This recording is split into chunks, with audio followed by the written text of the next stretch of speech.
Good evening, everyone. This is the regular monthly first of the month of January meeting for the planning board. And as usual, we'll start with introductions. We'll begin with Joanne. Joanne Duffy, Planning and Economic Development Director. Collis Adams, Select Board Representative. Philip Devanza. Gayla Black, alternate and recording secretary. Tim Redmond. Scott Hosanna, Town Engineer. Barbara Griffin. Jim Raymond, Phil's fashion consultant. Dave Pierce, an alternate member. So tonight, we'll have alternates vote back and forth. Dave, would you be the first vote on our first application You tonight? could appoint us Yes. both, I think, because there's only 5 members. Who's missing? Oh, Kimberly's missing as Kimberly's not well. here. Thank you. So you'll be voting as well then. Thank you. I lost count of members. Okay. First item on our agenda under the correspondence and action items is approval and/or correction of the December 8th meeting minutes.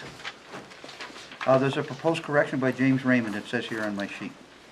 Yeah, if you look at the attachment, Oh, yeah, here we go. there was something that Derek said he left out a not.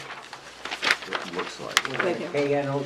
where it Yeah, says, well, that too. so removing this line should not be a problem, is what it should read. Boy, it's all written up and highlighted for me. Okay, Said it's- That's it's what they The were. meeting sentence, didn't duly noted. Anyone else have a, I'll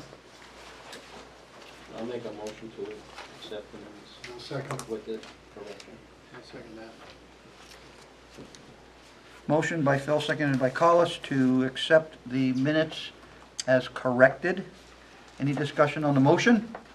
Seeing none, all those in favor say aye. Aye. Opposed, abstentions, motion passes. We have a letter from the school board stating concerns with the condo development off Tatro Drive, map 5, lots 54, 54-1. So the procedure is just enter that into the record, Joanne? Yes. Not to be read at the meeting. You can mention it during the hearing itself. Well, I'll let you remember to do that. Okay. The next item is a copy of a proposed new rail trail access off Tatro Drive on map 5, lot 56-2. That might come into the conversation That's on the the- same issue. Right. Thank you. We have a volunteer application from Thomas Hanley requesting to be an alternate on the planning board. Action needed. Did everyone see the paperwork on that application? I think it was in our packet. It was. It was. I don't know if he's here. Was it? Thomas Hanley. I read it somewhere. Where did I read it? I thought it came by email. It's in here. It's on page 7. Okay. I knew maybe I read it in an email as well. Probably. Yes, I think I did.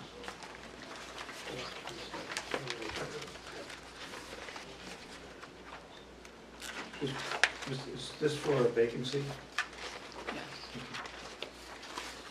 Yes. Joanne, could you have anything to add? Is Mr. Hanley with us this evening? No, I just asked Mr. Hanley. No. Okay. I did not go to his resume on the download thing because I don't know how to do that and I don't care to do that, so. Does anybody have any comments on this or should we postpone it or what do we do with it? The only comment that I have, it's more of a question. Do I remember correctly that the planning board voted to have just 2 alternates? And we have 2? I thought we did, Okay, so this, but my memory, of course, well, that could be, is suspect. I'll take everyone at their word on that. So at this time, there is no opening for an alternate at this time? Not an alternate, no. Okay, so we'll just notify Mr. Hanley that there is no opening at this time. Thank you for applying.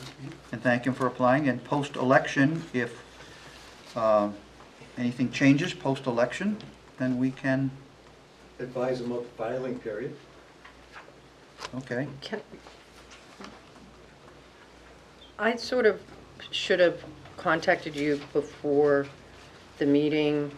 I'm sort of wondering with the Housing Appeals Board and how much stuff from the ZBA is going up, whether or not we should have a cleaner separation between members on the planning board and the ZBA in cases of voting. I don't have any concerns about anybody's actions, but I have concerns For transparency. about, for transparency and separation when we have all this stuff going up to the Housing Appeals Board, that the membership really, there's a statutory separation, but maybe whether or not, as a community, if we have enough volunteers, whether or not we want some separation or not. And I apologize, but I had forgotten that we changed it to only 2 alternates. So maybe Joanne, you could reach out to him and see if he'd be interested in serving as an alternate, and then maybe we can have another discussion about it. And I did have to, I forgot we had a building board of appeals because it meets so infrequently. What building board of appeals? There is a building board of appeals. In Goffstown? Yes, yeah, there is. Statutory. Never heard of it. It's, Housing Board of Appeals. no, Building we Board have a of community building board of appeals. Collis is aware of it from being on the Board of Selectmen. Yeah, Mark Collins is on it also. And When I did just it- was curious as to, it only meets under certain conditions in regards to the issuance of Yeah, it has to be building. an application. Right, and so it meets very Art Rose was on it for years. Boy, that sounds like a good committee to be on. Maybe I should go down that one. Yeah, you can say you served on the Stay home Building more. Board of Appeals and never actually have to go to a meeting. So I'd be curious just to find out if it's even met in the last couple of years. Okay. Who's on it? Well, Okay. no, it's an official, you can go to the Well, town we'll let you report handle and look that it as up. our select board rep, Collis. What's that? We'll let you handle that as Oh, our thank you, select sir. board rep. Yes. I'll look into We'll that. expect a report in Yeah. next meeting. This might be an example of government, getting a little bigger than it should be when we have committees that the selectmen don't even know All right. exist. So at this time, we're going to thank Mr. Hanley and table this temporarily. Not council, just goes to the We'll CBA just- if you don't have it. Whatever. Yeah, but we've had one for years. So not to carry this forever, are you making a suggestion that possibly Gail should consider not being an alternate on? I thought we had stopped the discussion and we're moving on. Okay, then let's stop it. Okay. Just wanted to see where that was all Trying going. to be a little sensitive, give No, me a break. I'd like to get to the point. I not- don't have a problem with that. I mean, we've talked about that issue before. Okay, so yeah. we'll discuss it at a later date. Everyone has a copy of the 2023 meeting schedule. And the planning assistant is requesting the planning board update application fees and vote on changing the butter notification fee from $8 per abutter to $10 a butter. Current cost of postage is $7.82. So we'll discuss number 6 at the end of the meeting. Joanne, could you Okay. put that off for now? All right. Okay, the first noticed item on our agenda for tonight is the 2023 proposed zoning amendments. It is our second public hearing, I believe our final public hearing on the matter. And I will allow Joanne to run with this. Please. Okay, so the applicant was here at your last No, meeting. this is the zoning. Are we having a public hearing Oh, on zoning? that's right, I'm sorry. Do you want to do that first? Didn't I just Yeah. say that? That's what he just No, I said. thought you said the applicant. Okay. Do you want Let me to, speak. to go through them all again? I think we can waive the reading of them depending upon whether we have anybody here to even speak to them. Well, we have people on TV. I understand that, but they don't participate in the meeting, but you mean to read all the amendments again? Yeah. Okay, Joanne, use your best judgment. I'm gonna back off. Okay, so the First Amendment is proposed by the planning board, and it involves removing all references to residential use, multifamily use, and mixed-use residential, as is currently permitted in the commercial industrial flex zone. So the bottom line is that residential uses would no longer be allowed in the commercial industrial flex zone. Number 2 is also proposed by the planning board. Should we vote on these as? No, we should finish We're the having a hearing. public hearing now, so just. Okay. Number 2, as proposed by the planning board, is to modify zoning restrictions for the location of tattoo parlors, treating them in a similar manner as a beauty shop, barber shop, or similar personal services. Currently, they have further restrictions, which, dates back to when tattoo parlors were not very popular, and they couldn't be within so many feet from a school or so many feet from the parks and things like that, residential zones. So the board is looking to eliminate those restrictions. Number 3 is also proposed by the Goffstown Planning Board, and this would remove a requirement under section 15.375, which mandates that the zoning board advise the planning board that they received an application for either commercial or industrial or multifamily developments, and that they ask for the planning board to comment if they do have comments on the application. It's been in the ordinance for a while. Nobody really remembers why it's there, so it's certainly, it doesn't really make sense from the beginning, because the planning board is not really supposed to be advising the zoning board of anything, so that the planning board is looking to remove that requirement. Amendment number 4, as proposed by the Goffstown Planning Board, is removing section under violations, number 15.8, and all references would be to refer to the state statutes when it comes to violations that the code enforcement officer would be involved with. There are many, many different RSAs regarding violations, and our ordinance only refers to a few, so it becomes confusing. So the board is recommending that that article also be removed. And the last article, the board hasn't seen the revision to this one yet. This is proposed by the board to add section 6.6.4, electronic message centers, in order to address the maximum brightness permitted for electronic message centers. And what I did with that one is I changed the language from the last time you saw this. And just let me find it here. Is it on our back page of our packet right here, Yeah, Amendment it's on the 5? back page. So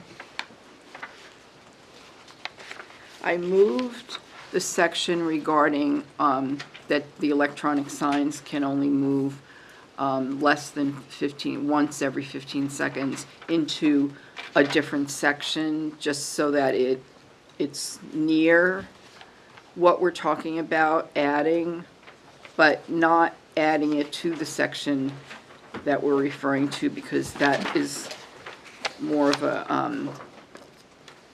let me just get my glasses out of the way here, 1 second.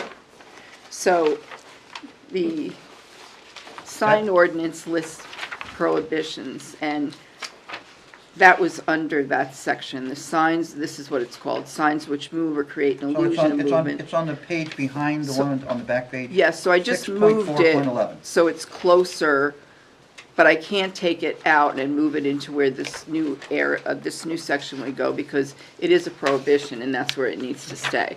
So the new one will fall under commercial, commercial industrial flex zone, industrial residential, small business, office districts. And this is the following requirements apply to those zones. So I've added section 6.6.4, which reads, electronic message centers, EMCs, the maximum brightness permitted between dusk and dawn shall be no higher than 700 I can't even pronounce that, candelas per square meter, or 700 nits. In addition to the 700 nits, maximum luminous electronic message centers shall come equipped with dimming technology that automatically adjusts the display's brightness based on light conditions. The manufacturer's specifications shall be included in the submittal of the sign permit application. Furthermore, if questions arise regarding EMC brightness level in the field, the owner shall access the EMC software, display a black background with white text image on the sign, and confirm the existing brightness level inside the EMC software. If it is over 700 nits, it shall be adjusted to bring the brightness level downward until below 700 nits, or a violation shall be issued to the owner. This language came from the United States Sign Council Foundation. It's called On-Premise Sign Standards. And what this will do is, rather than the town having to buy equipment and having personnel needing to go out there and check everyone's signs, if there's a complaint that comes in about a specific sign, and don't forget, this only applies moving forward. New signs. Right. New signs. So if there's a complaint on a new sign if this is adopted in March, then we deal with the We have owner and recourse. say, do this test, and, the code enforcement officer could take care of that. And it seemed to be a little less a problem for the town to have someone actually Right. be out there Right. testing everyone's Yeah. signs. Joanne, my only comment would be on the third line of electronic message centers should be EMC, not spelled out. The third line, Yeah. okay. Find it.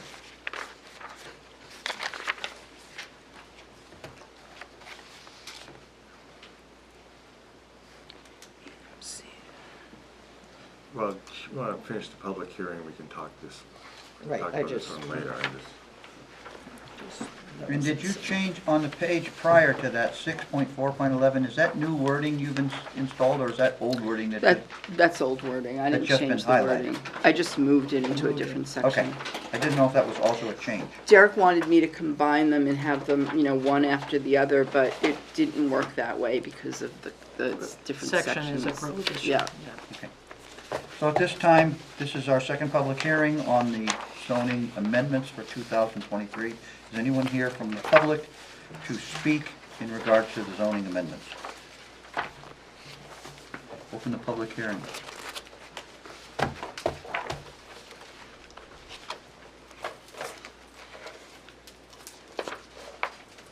Seeing none, we will close the public hearing. Board members, do you want to discuss this now, or do you want to discuss this at the end of the meeting and move the applicants forward?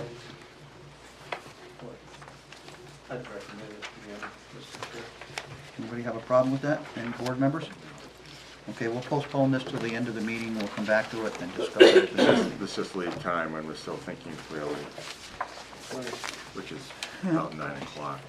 Now, we will attempt to keep the meeting moving, Jim. Okay, we have a, first item is old business, it's map 5, lot 49. This is for Nunick Holdings, 186 Mast Road, commercial industrial flex. Joanne, do you have anything you'd like to speak to this before we get started? So, the application before you has been amended, and the date of the new plan is 12/21/22. You all have copies of the plan in front of you.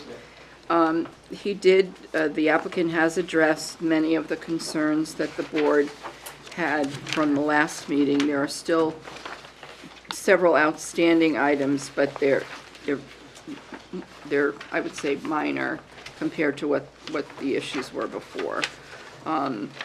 Most of the comments have come from Scott. You have found this complete. You did grant the waivers that were requested back a couple meetings ago. And now you're just basically looking at the comments from staff.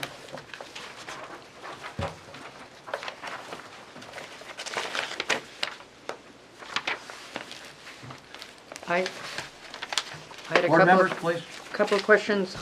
Joanne, on your report, page 10, there was a staff comment about perhaps additional plantings can be planted upon the row during phase 1 to make it pleasing until the second phase is accomplished. I just was a little curious about that in light of the waiver granting, and I don't know whether anybody else had any questions about it. I'm assuming we will get a comment in regards to the bollards at the rail trail. And then I had some questions about, Before you move on, Barbara, in your staff comment, Joanne, is ROW right-of-way? Yes. Okay, 'cause it's in lowercase letters, and I wanted to make sure. Thank you, Barbara. and then continuing, if you can,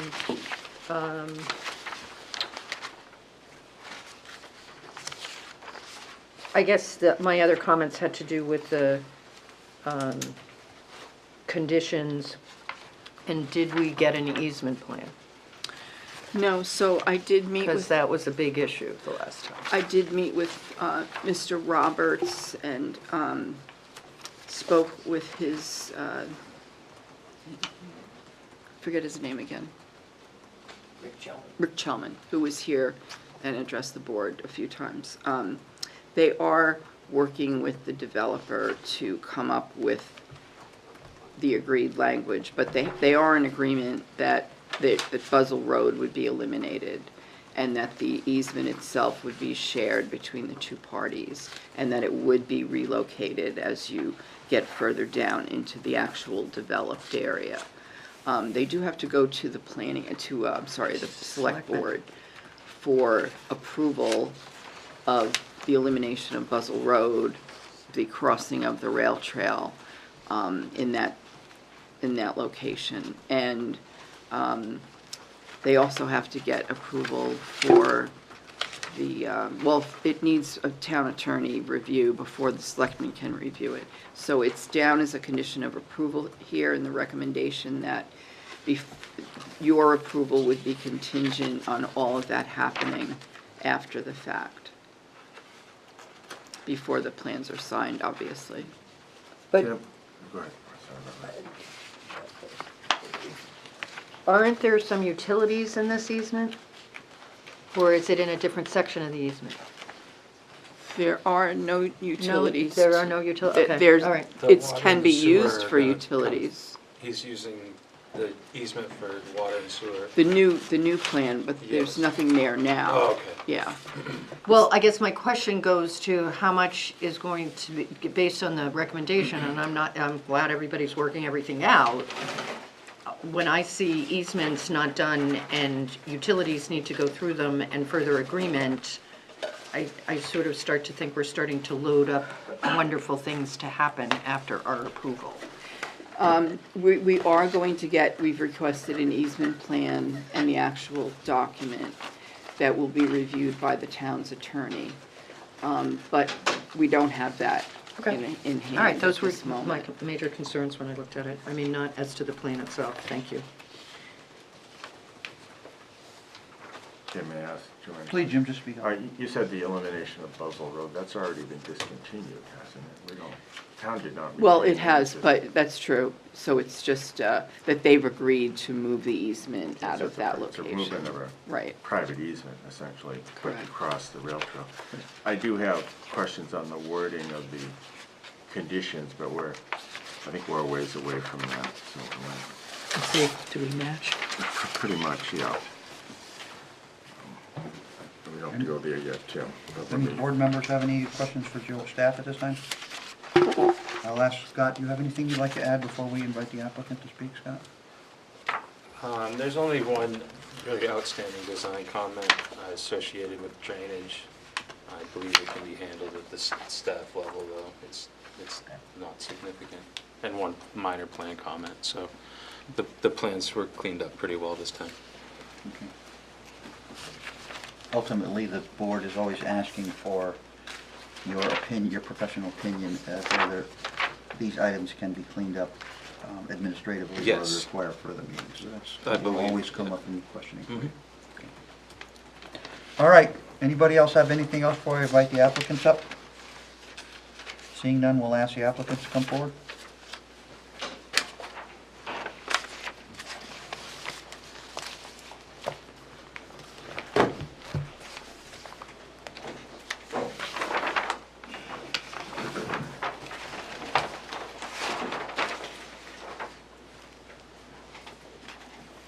Floor is yours, gentlemen. Please identify yourself for the record.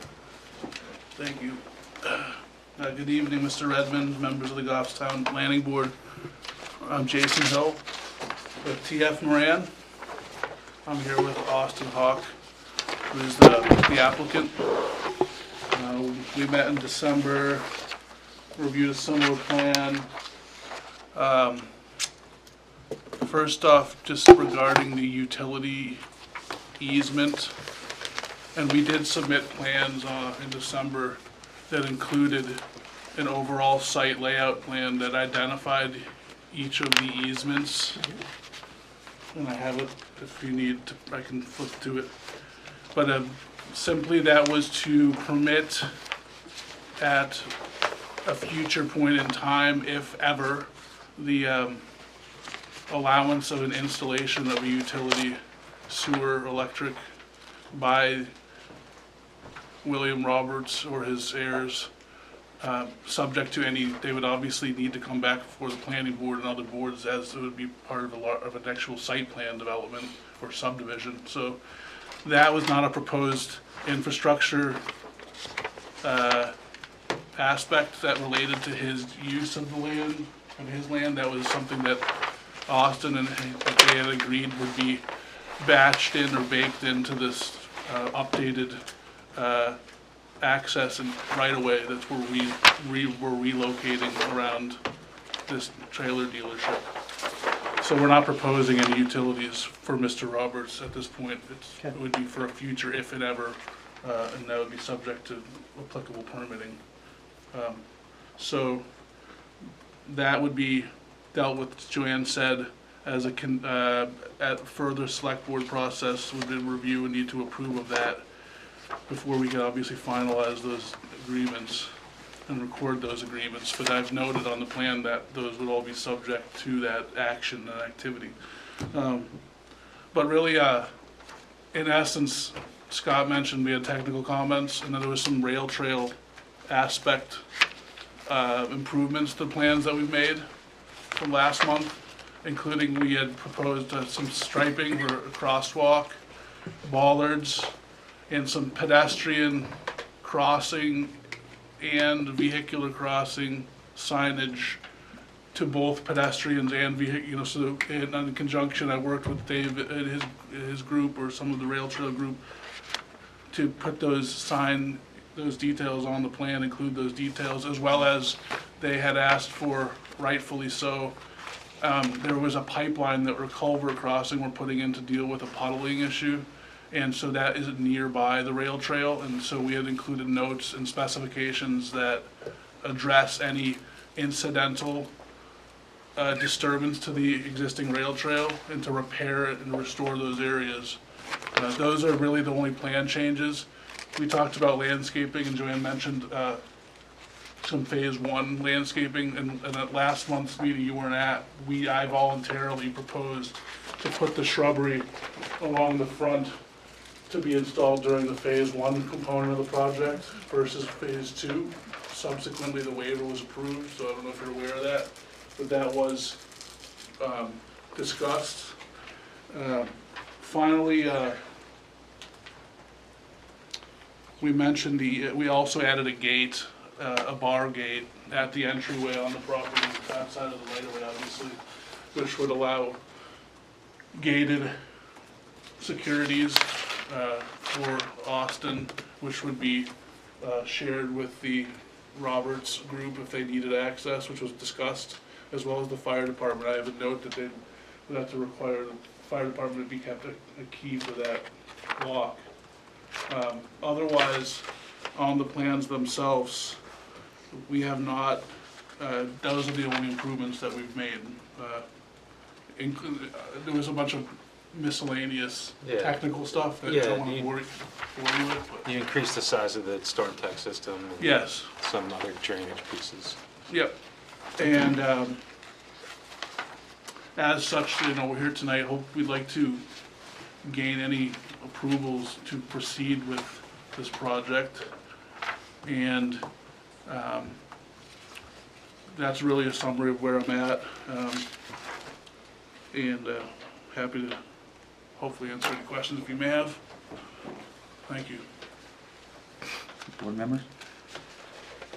You'll be talking about phase 1 and phase 2. Do you have any kind of a timeline, or have you discussed a timeline with us on phase 1 and phase 2 completion? We initially did identify the timing, although I don't, do you have any? You- I'd like to do phase 1 this year if possible. This coming work season? Yep. Okay. And then I think we had discussed the commencement of the second phase being within, it was either 4 or 5 years was what was being discussed originally as a timing mechanism, you know, that would govern that, the completion of the project and any expiration of any permitting that the planning board would have on the site plan. We'll let members speak to that. Jim? Well, you want to put a limit on phasing to the zoning changes. We don't want people grandfathered indefinitely. They can't warehouse approvals, that's intent.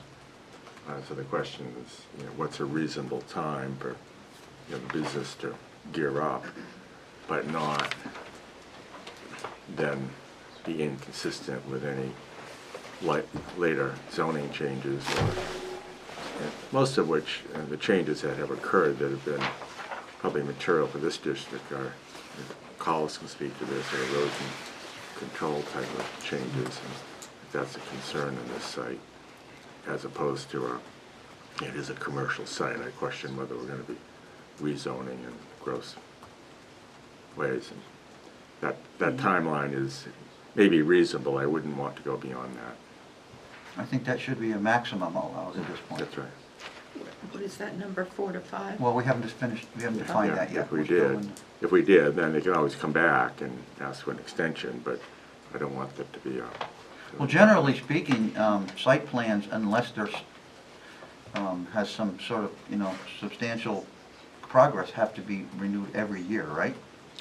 Well, if you approve a phase plan, No, I'm talking about generally purpose, site plan itself. Extensions are annual, aren't they? I thought we did 2 years. Are we 2 years, John? What is time extensions, 1 or 2? Extensions are one, but One, if yes. you've started substantial Right. development, then they're okay. But that is for a defined project. When you're talking about phasing, it's kind of a gray area. We did phase 1, you know, The question is, are they vested from zoning changes on phase 2? Because they've started substantial Right. improvement to the property. we haven't started phase 2 though yet. Well, that's right, and in order to have a phased project, it's reasonable to say you have to begin phase 2 within some time, because they're vested under the statute and under common law. We're entitled to define what is required for vesting, and where it's a phased project, I think we're entitled to put a time limit on the vesting of phase 2, because it's still into the future. But we don't want to cramp his, you know, the business events. Well, I understand that, but we still have to protect Yeah. ourselves and protect the So town. if the applicant's proposing 4 to 5 years, that would be a timeline we could consider. Other board members? And understand that if a phasing limit is imposed, you have the allowance to come back and ask for a time extension, if you can't do it within that time frame. But What is that process, Joanne, so they do know that? They would just write a letter, and we would hold hearing. They would come before the board. Is it a noticed hearing for a butters? It is. Request. We had to explain the rationale for the request, Yeah. and then the requested extension time, you know, Time. duration. Yeah. A lot of communities have dealt with phase projects of various sizes. It's typically 4 to 5 years, for whatever reason. I mean, just for the record, that's what common. A lot of it is dependent on the economy. You know, when the economy is bad, you have. Well, I mean, lots that of goes to the requests. extension That basis. goes to the I mean, extension right, process. That's what I'm saying. A lot of it depends on the economy. Because a lot of the infrastructure is actually going to be built in phase 1 Right. to support this, so to realize that there's, for leniency, the whole pond for detention is being constructed in the initial phase, so he's going to put in a lot of capital, you know, he's going to spend a substantial a majority of the site costs go in on the initial phase. It's just Some- really the building and the. So he obviously has a pavement. great incentive to get that completed and constructed. So you've just, have you laid out what phase one completely included? Yes, and we actually, I looked at, there was a comment from you last month about sewer service and incorporating that work while we're doing the paving for the driveway, and Yes, that's you did. part, that's a set of this plan. Definitely don't want So to. we actually have two sets of plans Okay. in your set. One is the complete site work for phase one, and then a second set of drawings, so you could build right off of each set. So phase one would include paving.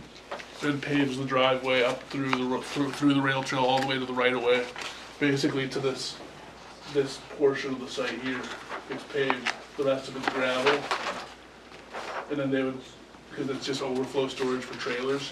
And then the second phase, they paved this parking area for the Building. customers, you know, for the shop. You weren't planning on putting any kind of a trailer, office trailer or anything on the site? Okay, because that would have to be explained prior to it being done. No, we're not going to be selling anything out of there. If we sell something, it has to get transported from the storage yard to the dealership to get prepped anyways, so Okay. there's not going to be like any makeshift office there. You're not even showing, we said last, we're not even bringing customers to the property, you know, I- to review the. So, Matt, Jim? just to be clear, so Jason, you've got in your plan set, sometimes you have a phase one and a phase two, in other places you have a phase one and then a full build, which is Phase two. what would be It should, added to phase two. that was my, that's a typo, they should be corrected to be match, either full build is phase two essentially, I must have missed that. It's a Yeah, typo. okay, that was what I asked the question. So add that to the change, but they do show the two phases as you walk through these. Yes.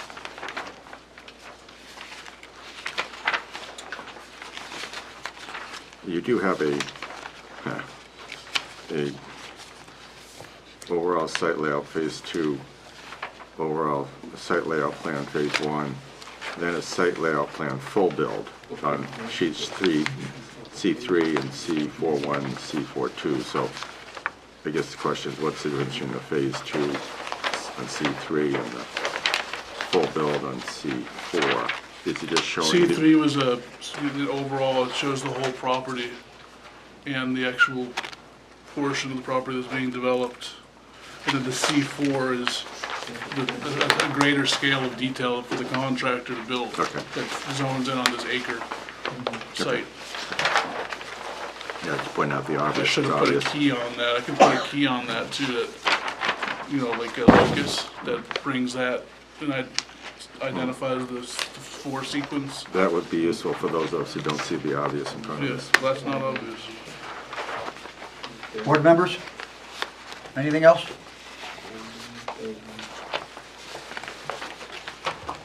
Well, I hate to be the one who brings up the subject of one bad egg spoils it for the whole community, but we're having a problem with one of our prior applicants on South Mass Street with things weren't done correctly due to some inspections and such. Are we ever going to consider any type of surety or bonding for projects in the future for these types of problems? Are we not allowed to do that? We do have an escrow account statement in here for inspections.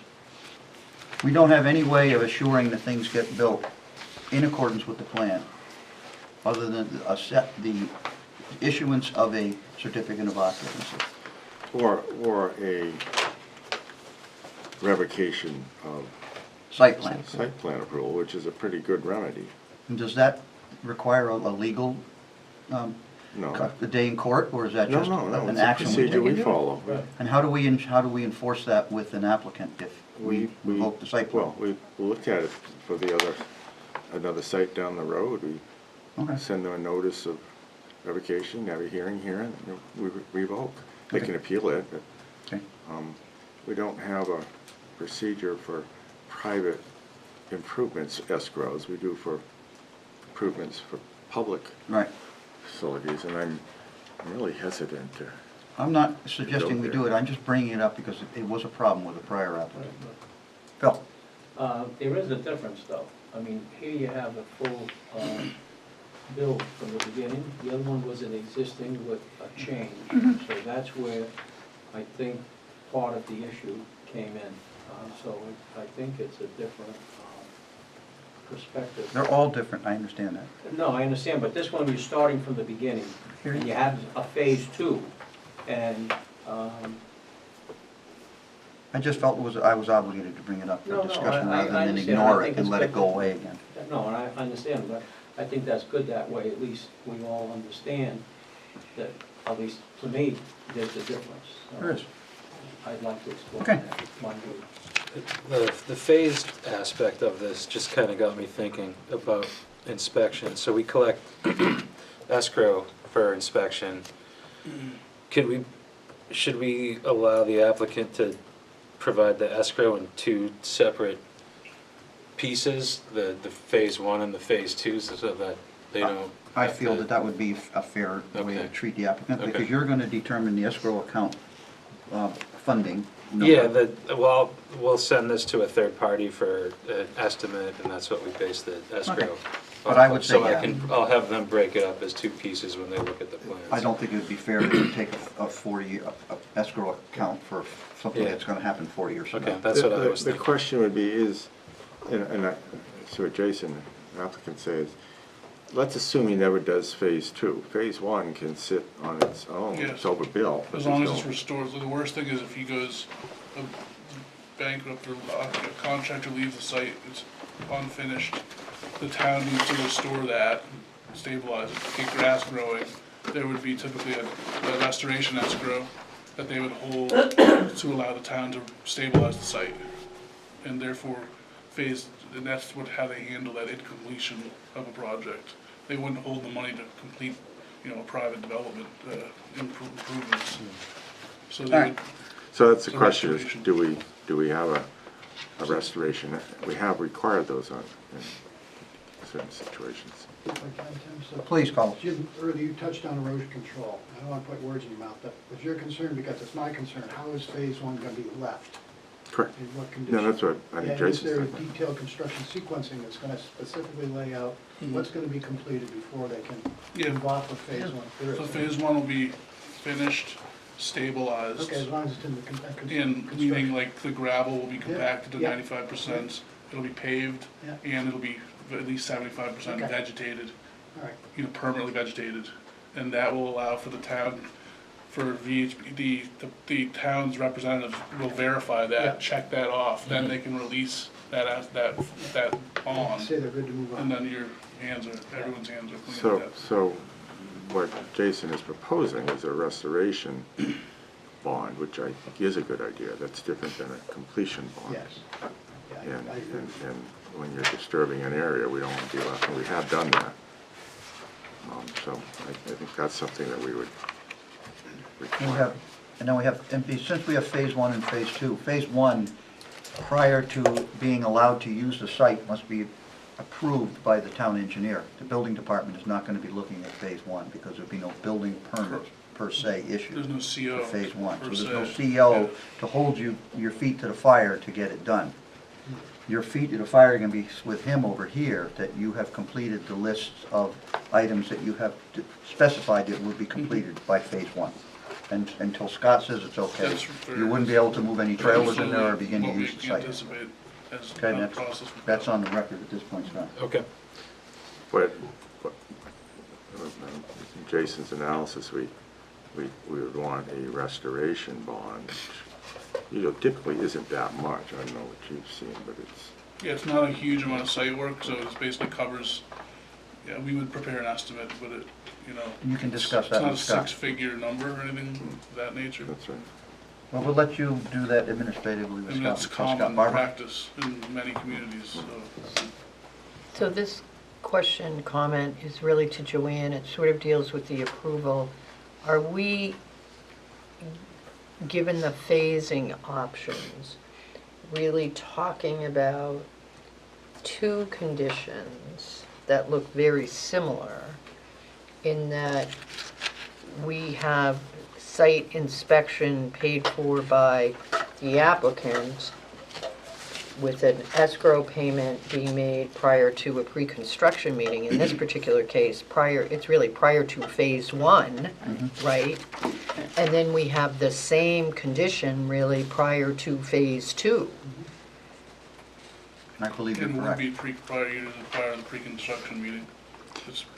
You know, Right, but it's really there's really two pre-construction Yes. meetings. Right. Yeah, when two phase, different scopes of Right, work. it needs to when be. you decide phase two is to begin, you probably have to work through the town engineer's office, We'll say, put a look, we're ready to condition start on there, phase we two. should add something that we have to notify the town, obviously, Right. I within think that would be a condition of Within- approval. Right, I just noted 13 needs to be split. 30 Yeah, days prior to the start of any groundbreaking For phase two. for phase two. Well, if So you look as at, you read your conditions, it doesn't set out the distinction, though, does it, between phase one? No, it doesn't. and- 13 so, needs to be Yeah, split. If you- this is treated as a typical project, but it doesn't work for a phase project. So if you look at number 12, it says, "A mandatory pre-construction meeting with town staff is required before any construction begins," and you can add Phase for two. each phase.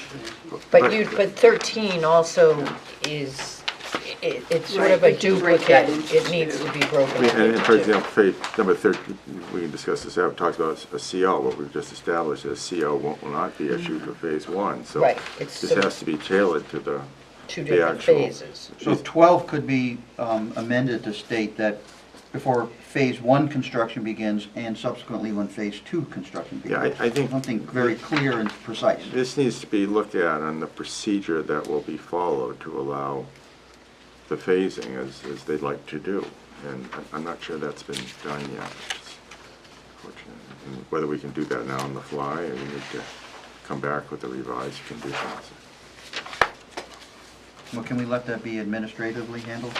I don't like to do that in conditions, because that's, Well, then we need to iron it out All tonight, right, so we we've don't sort have of another gone meeting. from I've got applicants it. to conditions. Yeah. Yeah. Jim and I agreed we were going to talk about Yeah. conditions later, and we Okay, both brought it up. let's hold those, but, you know, we're trying to work with the applicant and what they're actually Yeah. doing. So Well, I we think can that- we can iron it out before the applicant. Okay. So one of the things we have to discuss is the duration of the phasing. I think 4 years would be a good time frame. I don't think I like to see 5 years. I think we're pushing it out too far at 5 years. They can come in and ask for an extension at 4 years if it's not working for them, and move it to 5 years at that point. Because we grant extensions all the time. We rarely deny an extension. I only think of one we denied, So it'll be 4 years to initiate phase two. phase two. From the completion of phase one, is that fair to say, or is that from tonight? That's fair. From the completion of phase Phase one. one, I think that's fair. So that would be my suggestion, and we can have the board vote on that suggestion later. I mean, they seem to be agreeing to it. Anybody else have anything else we'd like to add before I open the public hearing?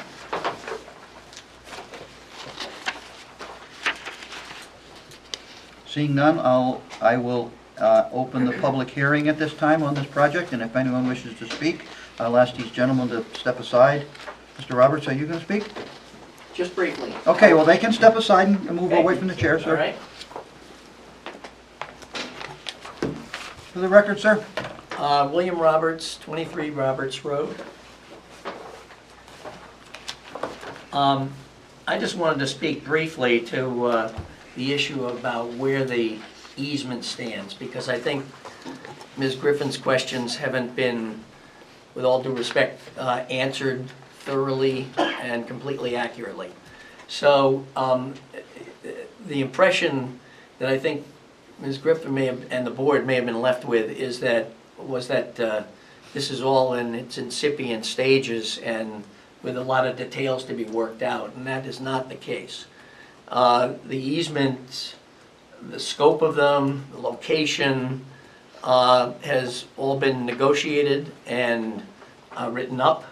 The only thing that is lacking in terms of final easement documents between Nunick Holding and the Roberts is meets and bounds descriptions of the course of the easement that's been drawn on the development plans, but not yet surveyed in the field, such that they could add specific courses and distances on a plan. So I think I can summarize for you very quickly what the agreement is, and I think it's important for the board to have that because the Roberts agreement to move the existing easement from the course of Buzzell Road out across the rail trail at what was called Sawyer's Crossing across the railroad tracks is contingent on the replacement easement meeting these specifications. So first, the location will be exactly where it's been shown on the development plans. Best sheet on your plan is, I believe, C-3, which shows the not only faintly out at the northern end where Buzzell Road is now, it shows a replacement easement starting at the driveway crossing that Mr. Hawks wants to have over the rail trail from Mast Road. Starts out there, comes back to sort of the back of the east side of the proposed building in Phase 2. Then it hooks to the right or to the southwest, and where it will ultimately join the roughly 50-foot, maybe 3 rods course of the old Buzzell Road that was discontinued in 1932, but which we have an easement over. With that replacement course out in the northern area nearer Mast Road, the Roberts and Nunick Holding would give up any rights that they have to claim access over the rail trail and from Mast Road, where the northerly section of Buzzell Road and our easement ran. So that's what it is in terms of location. Once there is a conditional approval, if that is forthcoming to the applicant, then it's our understanding the applicant will have TF Moran do a field survey such that they could, to enable them to do a separate recordable easement plan that will be in the same location, but will give us the meets and bounds, courses and distances description for the deeds plugged in where we've left space for that. The easement is for both, and it's a shared easement, but I'm going to, for simplicity, not say an easement for Nunick and Roberts. I'll just focus on what it does for the abutting landowner, the Roberts. For access, it'll never be a public road because it's only 32 feet wide until it gets back to the old Buzzell Road where it gets out to about 50 feet. It's also, there's an agreement to have him be allowed to gate it. So it won't be a public road, but the easement would allow pedestrian access and vehicular access to the Roberts property for all purposes for which a public way is customarily, public ways are customarily used in Goffstown. So it's not for a specific use. There was some discussion of that at the December 8th meeting. It's necessarily broad because there is no purpose in mind, and the rights that we have to Buzzell Road are not limited as to use. So, so that's the scope of the access rights.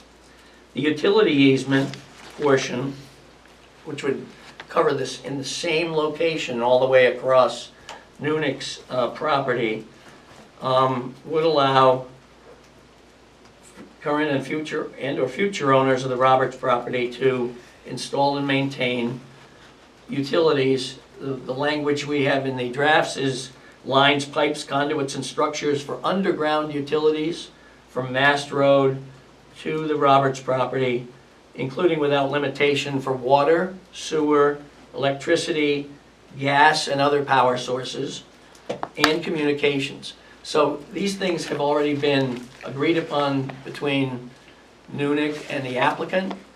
That doesn't mean the planning board is bound to accept that, but the difficulty here, and the reason I want to have it be very clear to the board, is that since our agreement, the Roberts agreement, is contingent on that being the nature of the easement, if there's something about that that the planning board has difficulty with, and I respectfully not sure that it's a matter for this site plan review properly, but as a legal matter, but leaving that aside, if that wasn't the scope of the easement, then the existing easement will not be relocated. And from the standpoint of the abutters, and we're trying to accommodate this plan, because I don't want to see Mr. Hawks held up by all this stuff, if possible. But we can't move it if it's more limited than that, and therefore, you know, in my view, the design would have to go back to using the access from Buzzell Road that both Nunick and Roberts enjoy. In some ways, I would prefer that, but we can't move it without that being the parameters. So I just wanted to make it clear that this already has been developed. This is pretty set. In pretty much detail, and we're waiting for the meets and bounds. Thank you. The conditions for what Mr. Roberts just mentioned can be found in numbers 23 and 24. Those would be two of the On ones I have all page sorts of 13. ink over. On page 13. Correct. And I just wanted to note too, on number 25, both notes, it should say 23 and 24. So, Mr. Roberts, to your statements to the utilities, the Also planning board is marked. being advised of your easement document, whereas the planning board has no authority over any of those utilities. We don't say whether sewer, water, or power can go up there. If that's your easement document with Mr. Hawks, that's between you two. I would agree with you on that, but there was some discussion We don't have last the time about- authority. No, listen. Go ahead. They are crossing the town land, and they're asking for an easement over the town land. I'm not So done- we're entitled to define what that easement is. At that What they point. do on the private property, we may or may not have a concern. It's the public portion that's relevant to us. So I agree with some of what you said, but not all of it. We don't have any authority to allow sewer to go there or allow water to go there. That goes with the governing bodies that No, we're authorize not. sewer and We're water. just creating an easement, private easement right that Mr. Roberts will have over the That's unit property. it. I understand And this- the language. This is a complicated process with Yeah. having the select board involved too, because of the rights that were acquired from the B&M. But our crossing is at the old Buzzell Road, Sawyer's Crossing. If the town, through the select board or town attorney or whatever, was not comfortable with what I've described, then we can't move it. I don't like the way that, I hope that doesn't sound bad, but it's just it's a matter that you know, the select board and the planning board should be aware of. And I hope that doesn't cause any concern. Okay, sir, thank you. Okay, thanks. Anyone else want to speak at the public hearing? Close the public hearing. Board members.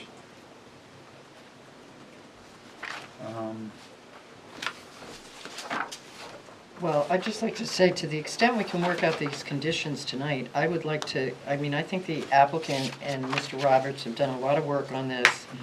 I would like to try to move this along for I do them. too. I'm a little worried the conditions might be a little too complicated, but I would like to try to do it. So which conditions are the complicated ones? Can we identify Well, them? I mean, if we look at the conditions, 12, I think we've agreed, if we're gonna keep 12 in, that we're gonna add, is Both phases.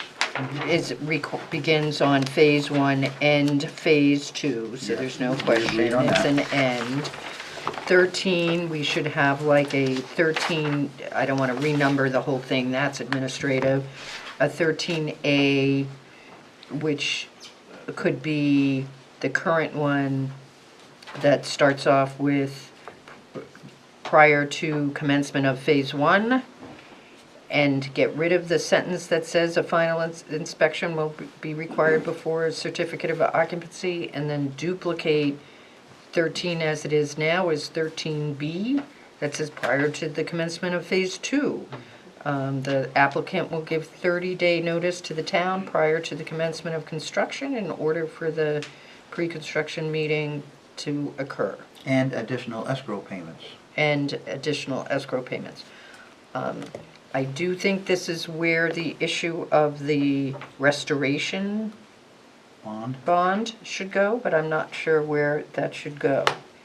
In regards to the other conditions, I'm looking at 18, 19, and 20. I thought they were sort of interesting because I had no fire department comments in the body of my report.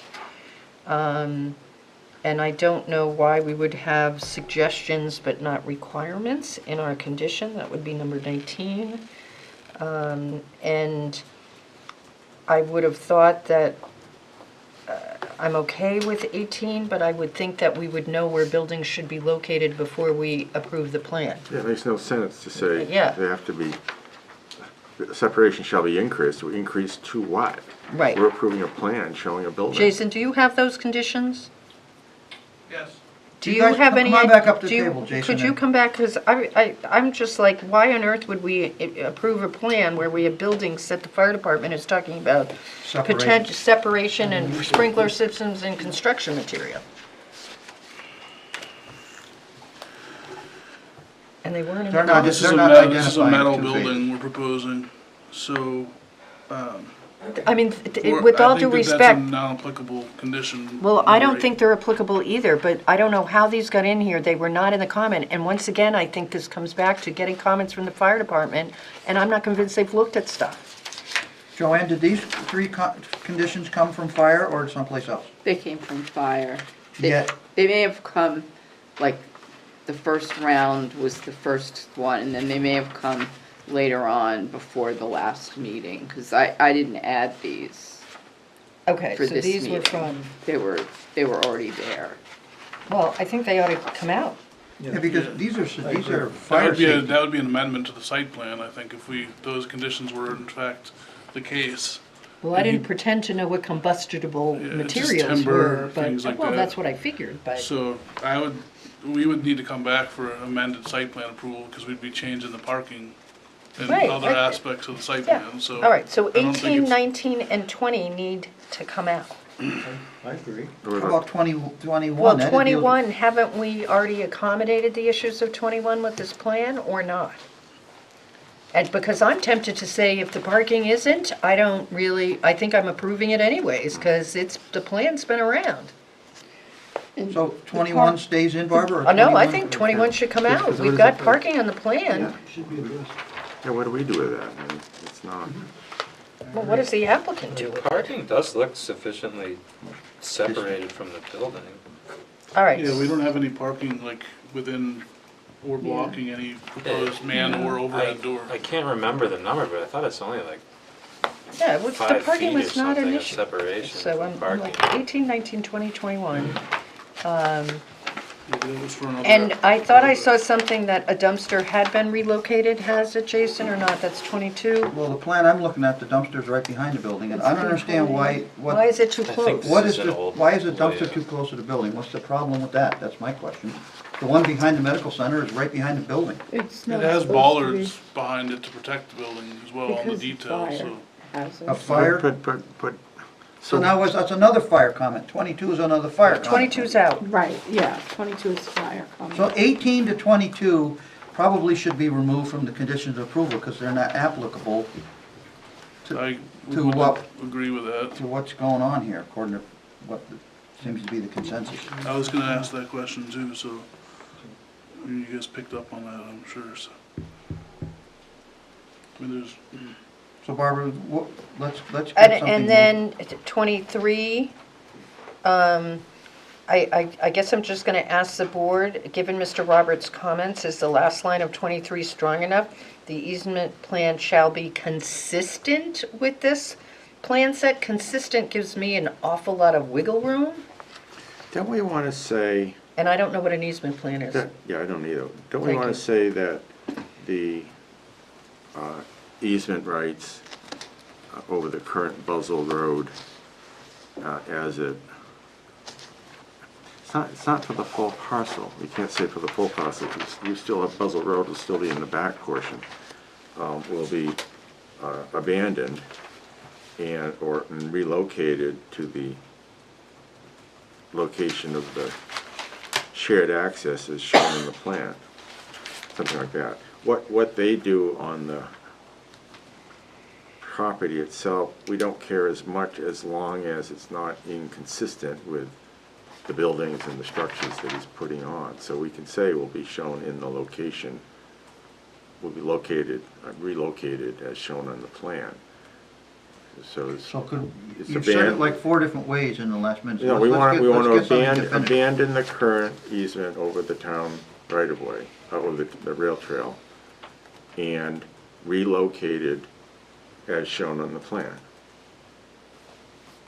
Because they're not releasing all rights to Buzzell Road. No, just the upper The portion. front portion. It's the one section alongside the building. I think that only. line should just the just come section out. identified on, sheet 3 from point A to the rail trail right away. Yeah, that's right, 23 we should rewrite in its complete. Entirety.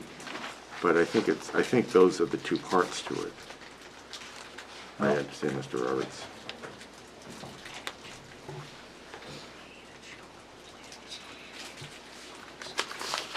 Yeah, there is a note on C3, that describes point A. It describes the, Jim, what you're getting at. In exchange for the shared driveway easements, shared easements across town of Goffstown land, rights of Nunick Holding LLC, William B. Roberts, Ravitrust. C3 and it's on the left Oh, I'm side. looking at the wrong one. And Elizabeth Roberts, both Roberts, in and two former Buzzell Road, You don't own C3 yet. north of Point A to Mass Road, to be released to the town. Let Jim catch up, hold on there, Sorry, Jason. I'm fucking Jim's reading. catching up with you. C3, See, I've got on the right page. upper left side. Oh. I have a bigger, So Yeah, if it's on the plans, if that whole issue is discussed on the plans, it doesn't need to be a condition of approval then. Well, we still need the easement, because Well, it's it could going be over town. Yeah, it could be a more defined statement than, I'd like to have it in the conditions, because when planning office or public works goes out, they're not gonna flip through all these plan sets, but they, in theory, will at least look at the conditions, so it can say this, that the easement rights over the current rail trail held by Roberts on the former Buzzell Road will be abandoned and the right-of-way relocated to a shared easement as shown on the plan. So we want to incorporate the language of that block into the Correct. condition. That's right. The entire block. Subject to select board approval at the end, right? Right, that can stay. So replicate the words and subject to select board. Joanne, did you get all that? So you I could did. actually put it together in sentences? I did. I'm sure between you and Gail, you'll make this Well, one it just needs to be, articulate. it needs to be, and are we formally rejecting 18 to 22 as Yeah. conditions of approval that need to be Yes. removed? Yeah, and we've just rewritten 23 and 24. So they can renumber them when the time comes, but do we need a vote on removing conditions, or is it just a consensus? No, when we do the final motion. Can I just ask a question? Go So ahead. Jim just said we just eliminated 23 and 24. So the language, No, we No, we did no, not we did eliminate not 23 eliminate and 24. We- 23 not being eliminate, but Rewrote. rewrote. Rewritten. So are you saying that now it becomes 1 as per this note? It could. It could become one, or you could leave them separate, it doesn't matter. So you're eliminating the meets and bounds description of the new easement, that's all gone? Nobody said No. eliminate it. No one said Well, you're saying eliminate you're that. rewriting it, so You're far. rewriting 23 to more consistently describe the easement movement from the existing Buzzell Road to the Right. new easement that's shown on the plan. I have that, And that becomes 23. and I have, And we I'm have all not set with discussed that. any changes to 24 that I can. Okay, because you just said, Okay. Okay. Right. I have a question on 24. You say a separate easement plan. Jason, how do you intend to show the relocated easement? Are you going to amend these plans, or is it a separate sheet? Separate recordable Yes. easement plan. There will be one, okay. Standalone. Yeah, it's stamped with the Okay. meets and bounds You don't need to description that's register. recorded at Hillsborough County. Okay. Will that be noted on the plan, on this plan? Yeah, it's actually noted on the, I think, it's noted in the set already. Actually, it says to be recorded in that same box. It doesn't say it'll be a single standalone, it doesn't define the plan, it just says that the plan would be recorded. Can And I I can add more descriptors to the can I plan set. ask a question of Jason? This is sort of more technical. Is it's not a plan, it gets recorded as a deed, right? That's a reference, No, it'll be you can referenced by record the deed. You can. Right, it'll be, okay, but it will be a separate plan. right, okay. Yes. But it will be technically an easement plan. Both will be registered, but the deed will make reference to the plan.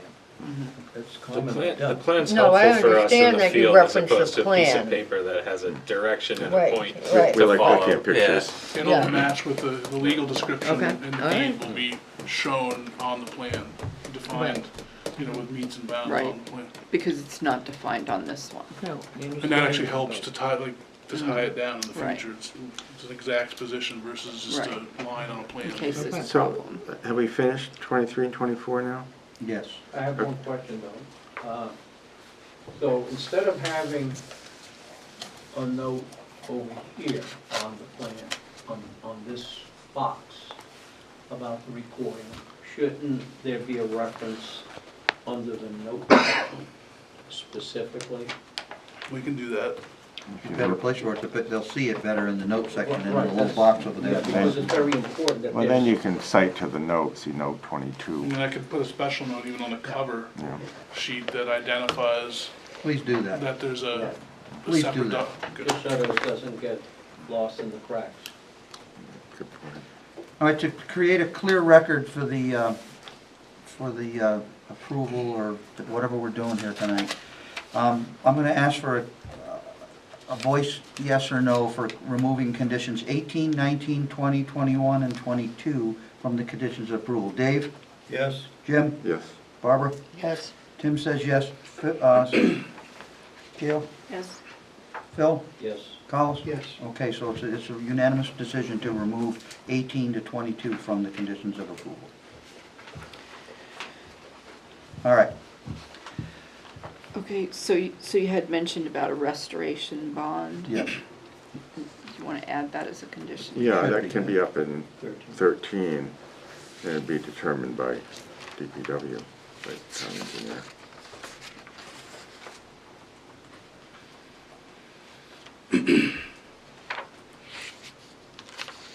Okay, and then you mentioned about the expiration of Phase 2. Approval will expire in 4 years from the completion of Phase 1 unless an extension is issued by the planning board. Board members, yes, no, David? Yes, just add it to the end, whatever number it's gonna be. Jim? Yeah, that's right. Barbara? How do we know when phase 1 is completed if we're not Be- issuing a CS? Because they cannot occupy the site until they have Scott's sign off that all Phase 1 items are completed. And 13A will state that, right? Okay, then We're 13A breaking needs to 13. say that.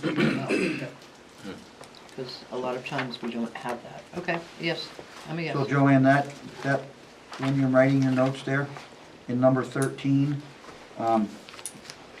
Phase 1 will be completed and allow use of the site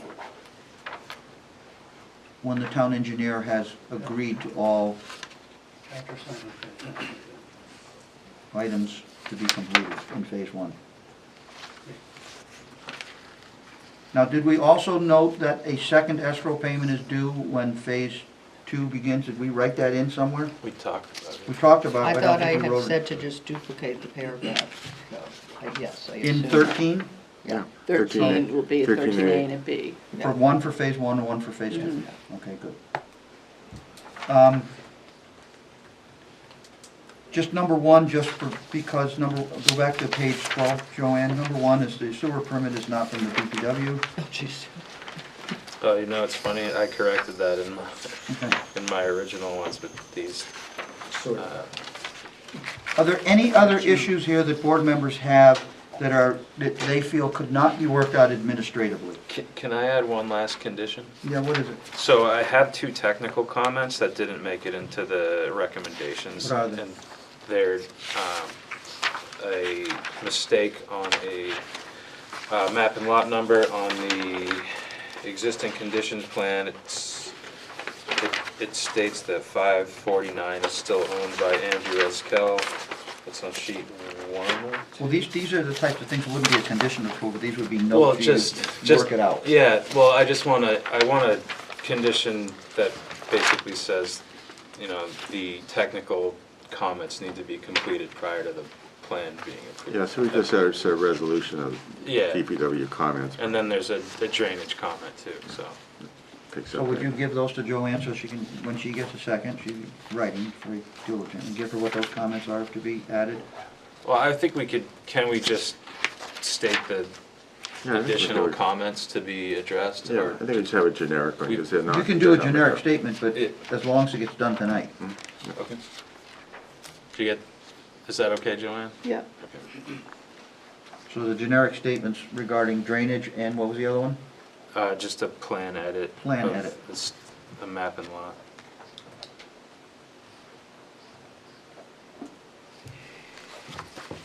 So that'll be number 28.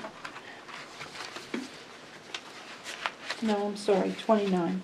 We're going to leave the numbering to afterwards because you're getting rid of 18 to 22, so there's no way we're Oh, up to that's She's gonna fix 29. them, she'll fix the I numbers. just need to do it so I No, I remember understand, them. so you can follow. Yeah.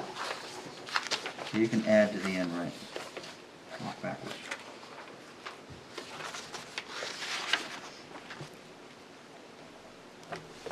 And we're not gonna require any drawings for Phase 1, we're gonna let that go until Phase 2 is done, right, Scott? Condition The 17, as-bills? that will Yeah, be I would at say Phase wait 2. till Phase 2 You're is gonna done. do a visual inspection of Phase 1? Yes, For its yeah. completeness? Yeah. Okay. Anybody else have anything else here? Or does anyone have an opinion on whether these items can be handled administratively or not? I guess the question we've thrown on to Joanne, rewriting conditions, do we want to see them again? Or are we comfortable with her rewriting them? Well, the only thing, we could request that she checks with the recording secretary to make sure the words were correctly Well, she, translated between her synopsis of everything we're saying versus what you think you hear. Make sure we're in sync. Make sure you heard the same thing. Why don't we do it subject to review of the revised comments by the planning board chair prior to signing? I think that's a good idea. I think there should be another set of eyes that's Okay. not Joanne's. And then if you have questions, Tim, you can circulate. Then you them. can, And I'll just make an executive decision and decide. exactly, we're giving you the power. Thanks. Blame me. Joanne, administrative comment, on the page, on the front of the whole package, your name is listed under resource list. Look at the plans. Oh, the plans themselves? Charlie 1. See, you're under the list called resource list. Mm-hmm. Below your name, Are those individuals still here? Yeah. No. Could There's- just eliminate, just eliminate the names from the Okay. final set of plans Yeah. administratively? Several of those people in the alumni club. Okay. Contacting whoever is in the office is adequate. We salute the uniform, not the person. And I'm looking over at pages 9 and 10. We did approve waivers at a prior meeting, and they've been Correct. taken care of. Okay. Anybody else have anything for this application right now tonight? I move that we approve of all the things you just talked about. To approve with conditions? Yes. I'll second it. And subject to the approval review by Tim of the rewritten conditions. Right. Did you second that, Bill? Yes, I did. Okay, there's been a motion to approve with conditions and a final review by the chair of the, this changes in the conditions of approval tonight that Joanne is reworking. Any discussion on the motion? All those in favor say aye. Aye. Opposed, abstentions, motion passes.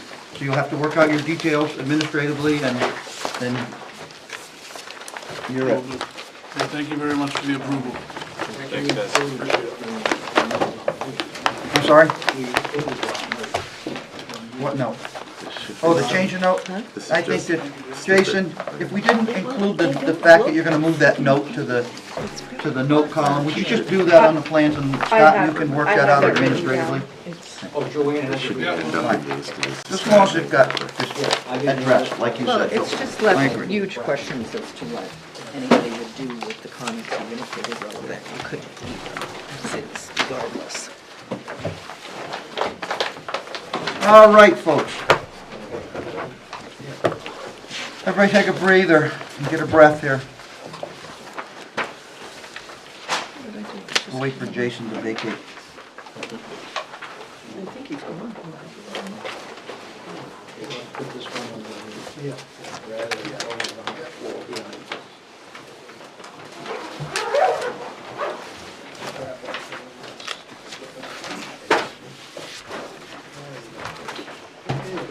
Okay, we have a new business application next. Map 5, Lot 54 and 54-1. 30-unit residential condominium project. Mast Road, Hemily Investments.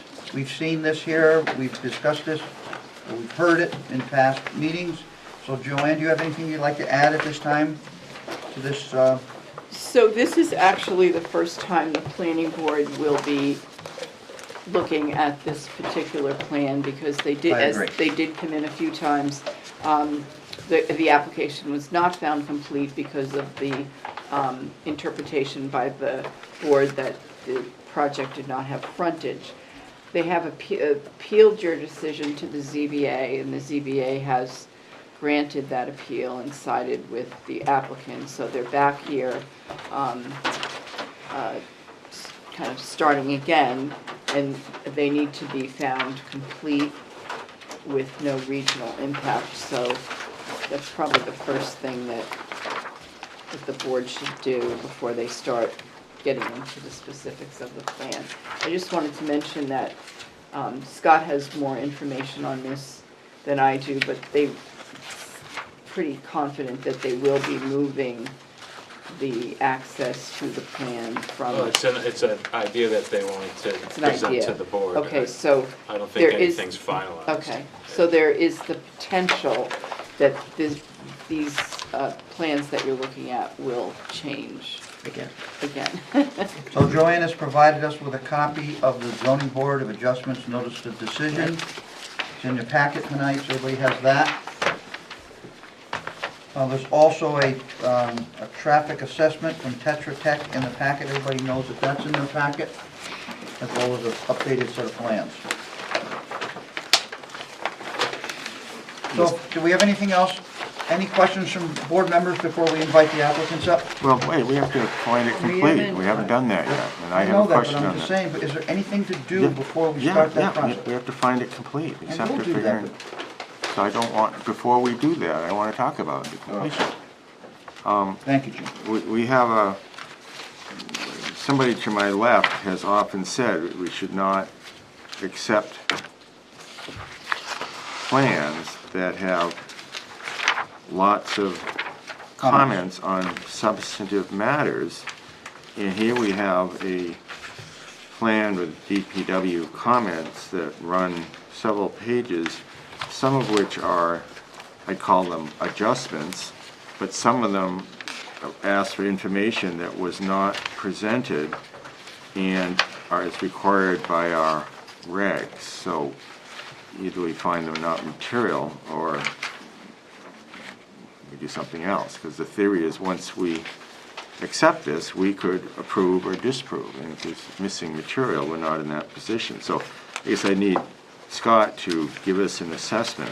I also notice on page 24,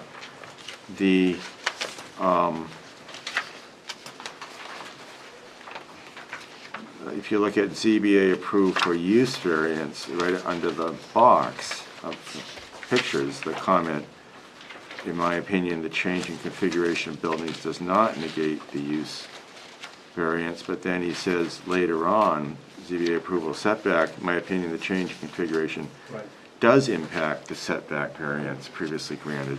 So the question is, do they have an effective variance for the setback required by this plan? And if not, can we accept it?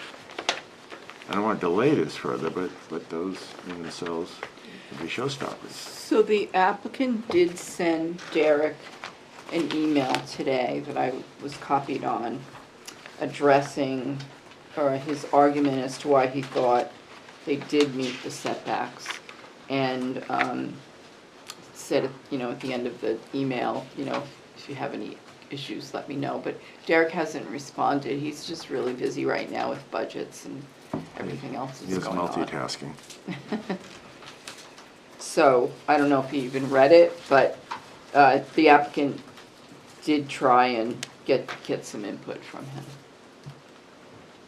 Today. today. A little late, but okay. But so the question is, can we I go forward? think he did reach out earlier. Okay, I'm not throwing stones, it's just there hasn't been time to deal with it. All right, So- so let's take your first question. Scott, would you comment on the list of comments that I So read? I did have a pretty substantial list. I actually met with Doug, the designer, today. We talked through the comments. They should all be addressed. It sounds like he's gonna work with, well, he's going to address them all.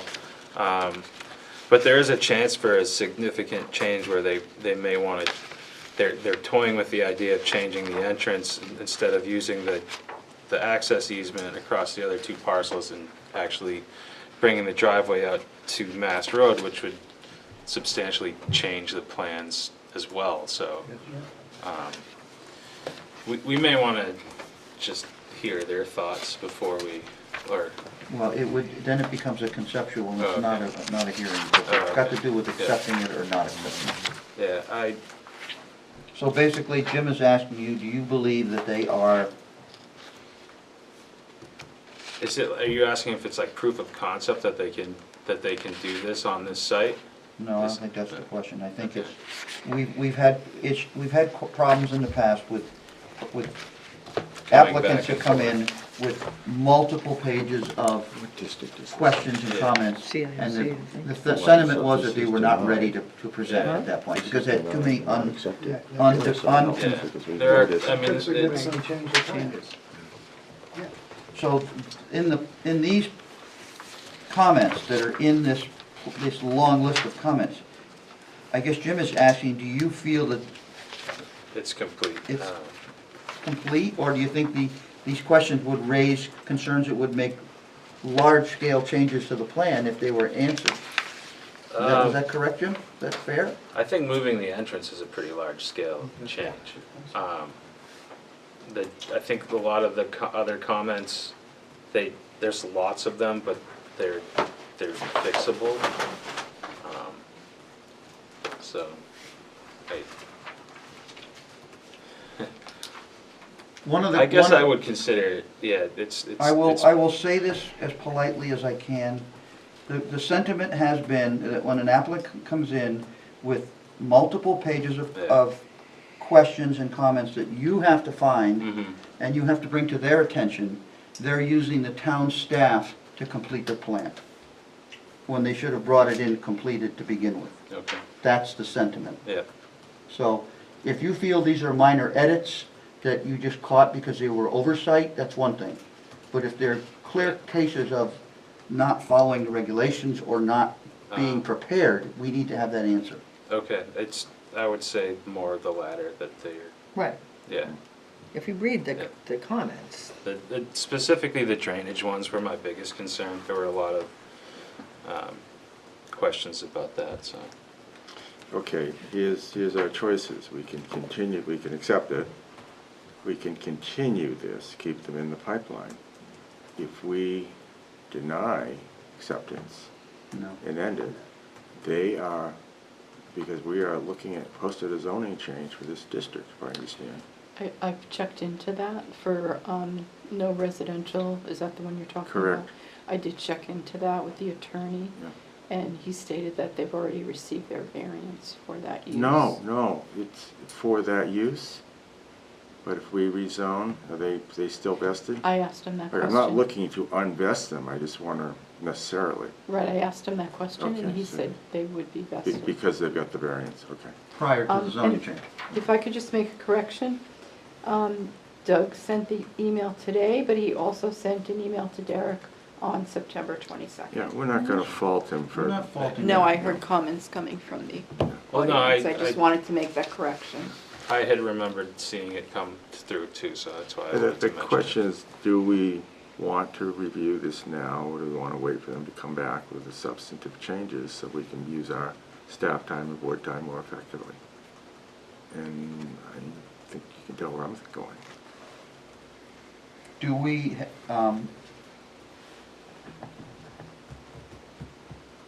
in the event that we decide not to move forward tonight, we accept it, but not move forward and wait till a better set of plan, do we allow the applicant to make any comments at this time, or do we? We can, but And I would highly recommend that you ask them to waive the 65-day clock. Yeah, well, that's obvious. yeah. So, I mean, does either way get us to the same place? Maybe, but I just don't like having all these conditions. So you're Well, saying? I don't think there should be, like, approval tonight, absolutely No, not. Yeah, it's not that's even not on a the subject. condition, yeah, It's the legitimacy of accepting it as ready for yeah. review. Mhm. I do think they want some feedback from the board about preference of access. That's one item out of like 30 or No, something. we can hear I'm just that. saying tonight, so We that can help them move forward. We can do that on a conceptual basis. We do that frequently, if the Right, board we allows. have it, yeah. But that doesn't mean they have to accept it first. You'd have to accept it at that point. No, No, You no, would we not don't. have to accept it. No. No, we can allow them to request a conceptual presentation, we can allow it. We do that frequently. I think it's fair for them to ask us. So I'm gonna let them confab in the back there and decide what they wanna do. Jim, if that was heard as a conceptual, could it be continued to a date certain where butters would not have to be notified? Yes. Even Yes. though it's a Yeah. conceptual? And Yeah. at that point, if the more plan edits are addressed and there's a shorter list and they have stuff ironed out, and the matter of the zoning setback, which is, seemed to be contested in that zoning memo, if that could be worked out prior to the meeting, then we would have a more firm ground to, And in this case of them eliminating the other access or maybe making it an emergency access, the buildings will probably change in location, so. well, that's what the picture shows in the. In the other one, but I don't know if they'll stick to that one or Oh, the not, but, zoning, the old zoning. yeah. Well, I'm looking at what we were given. Page 24. Yeah, that was what they presented to the zoning board. Well, that came up at our last meeting, was that there was a difference in the presentation to the boards and whether that had any impact on the decision and the appeal process. And frankly, I don't want Scott to spend a lot of time on a Right. plan that then is gonna change. Right. It's just not So I'm gonna ask, Mr. Monti's attorney to speak for that team and decide how they would like to proceed tonight. I know maybe a little out of... Mr. Chairman, if you can give me a moment. just Please, take your time to talk to your folks. I mean, I'm happy to hear about it, but I'm really reluctant to accept this. Just the record from a town standpoint of accepting this and then having amendments and... Scott, did your conversations also include the SAU concerns about a safe route for... Yes, so I think, That there were- sidewalk you're talking about? yeah, Well, if they were to change the access, I think that. You wouldn't That sidewalk goes away. eliminates Yeah, the so bus stop they would issue. have to provide some type of safe access to Mass Road The from. sidewalk wherever was they for cross access it. for the school children to walk to Tatro Drive if they Yeah. were gonna use So if they the come out access. on Mass Road, they can have the stop there. That's what a stop can be on, Yeah. Mass Road, they will walk down the driveway. The bus already No, stops I at the understand. house across But the I mean, street, down the including street. that. That house on That the corner kind that's of always addresses. rented or whatever. If they keep Still lit. if they keep the easement the way the access the way it is shown on these plans, I would highly recommend that they, Right, but that's what I'm saying, they haven't changed. If they change it, yes, if they change it, they'll provide some form of access to Mass Road through that new I think we're having entrance. Yeah. a discussion ahead of the Okay. cart right now, so Right. let's not have this discussion.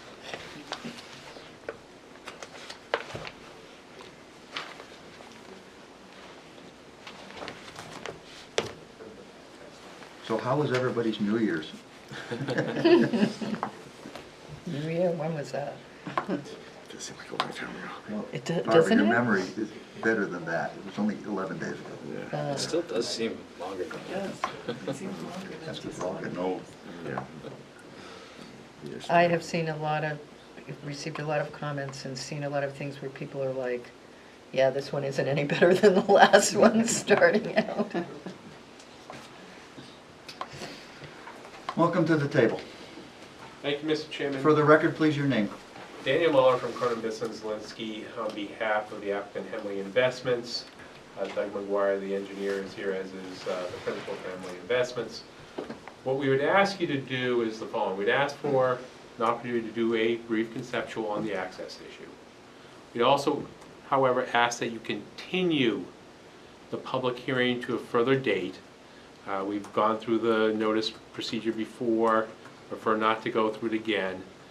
Obviously, under the statute, if you continue to a date certain, that takes care of it. And that would be what our request would be, because I think I've read the board and what their concerns are, and that would be our preference tonight, because if the access issue goes one way, there may not be any changes. If the access issue goes a different way, there may be changes, and with that, I will leave it up to the board. Well, can we ask the applicant, assuming all this is coming to pass, how quickly they would be coming back so we can have a date certain to which, because we don't want to continue and then do a bunch of continuances. We want to- Correct, and I think part of that, I would need to get an answer from town staff, because I think one of the issues that you've identified is the setback variance, and Mr. Horn was looking at that, and I will not pretend I can speak to his schedule or what it will be like currently. We can imagine what it might be. Obviously, we'd like to get going as quickly as possible, but, I mean, practically speaking, I do understand. I don't want to come back here again just to be told that we're still looking at that, and that's still a holdup for the board. And that will be, I think that decision on the date certain will be determined between Doug and our town engineer and how quickly they can resolve some of these issues, correct? The drainage issue or whatever else is coming up. I So mean, it's that's just kind one. of a question for Doug. So right now, we have two short, looks like two short requests for the meeting in January 26th. And the 9th meeting and the 23rd meeting in February are both open at this time. If I could just add to the discussion, if we're talking about town staff, and Member Raymond certainly knows this, February 7th is the town deliberative session. Yeah, the 6th is a school meeting, that's more important for some of us. And the 6th is the school meeting, so I imagine that town staff is going to be pretty focused on those, just so you know, pretty focused on those 2 dates. Our meeting is on the 9th, so the February meetings are the 9th and the 23rd, with town really being focused on those meetings on the 6th and the 7th. So I just sort of put that out there because I don't have any idea how long it takes to go back and forth on this stuff with town staff, but those are pretty big deals. I don't know if our town staff that is working here is dealing with budgetary stuff. Well, Derek is. Oh, yeah. Well, Oh, that's, yeah. but if it's been out there since the date of, whatever the date was you sent it, at what day did you say that was? But if he hasn't gotten to it yet, the likelihood of his having significant time is probably small, because this is Well- crunch time.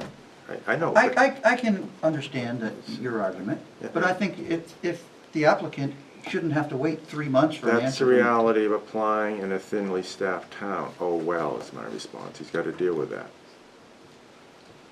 I disagree. So I think the choices would probably be the 9th or the 23rd, and I'd say the next open meeting is February 9th and then February 23rd, so that would be a discussion that you would have with your clients Yep. regarding that.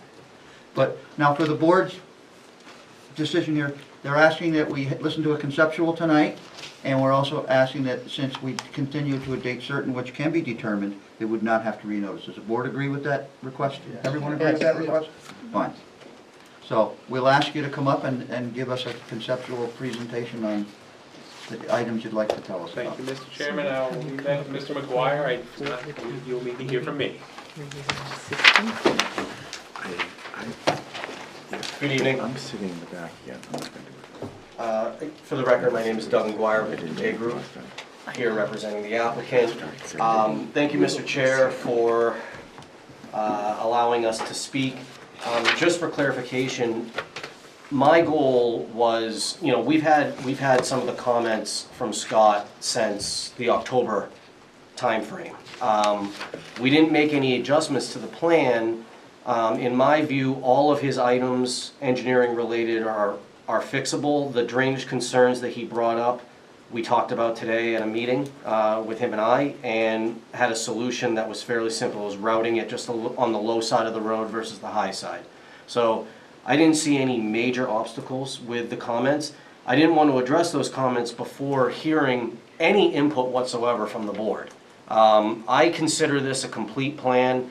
This is a full plan set, meeting all of the requirements.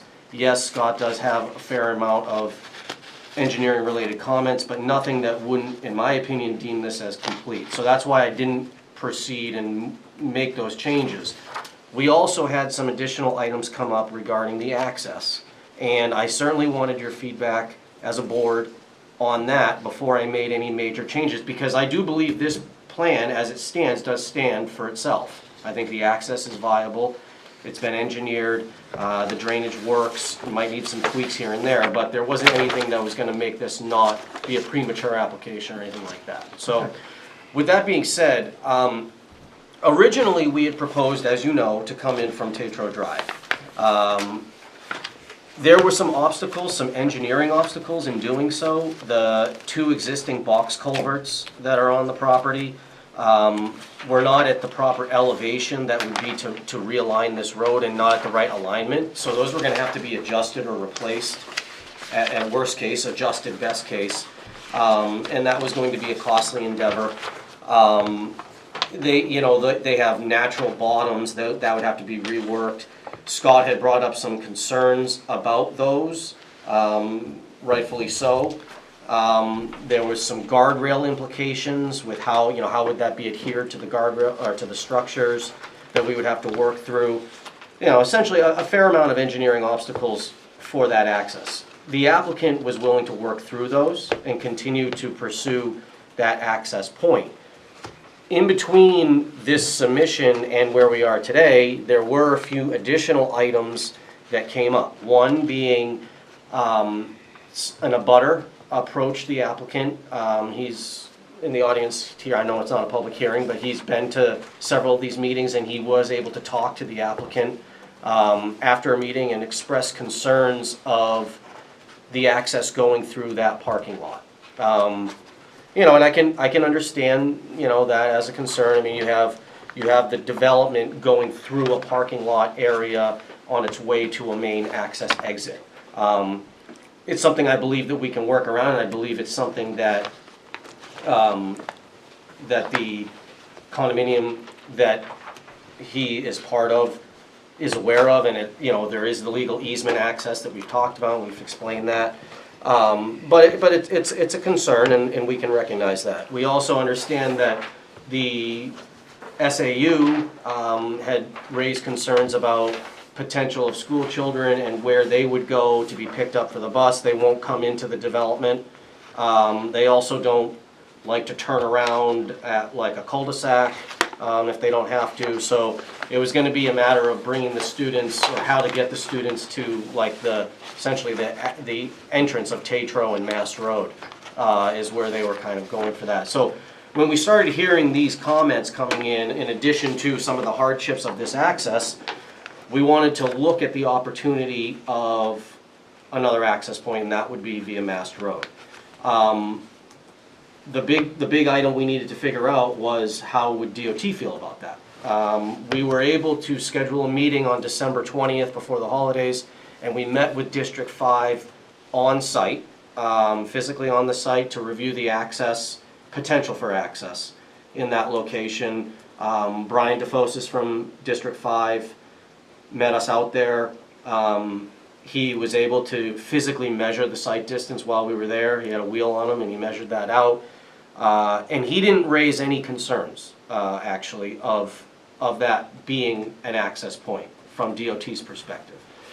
Hearing that from him, you know, obviously encouraged us to consider that as a potential option. I mean, I think it is a cleaner access if it's not a DOT concern and not an issue, and they feel it can be accommodated.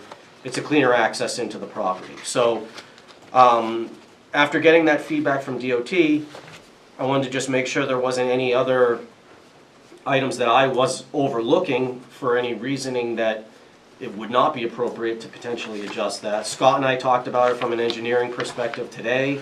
You know, he brought up some concerns that we'll have to look at via the sewer crossing that's in the, you know, on the property, and make sure that there's no issues with that.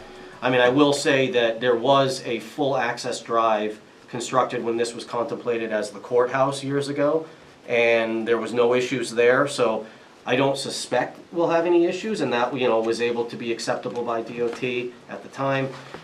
And that's something that we'll certainly work through and be prepared to present with revised plans if and when we come back at the next continued hearing.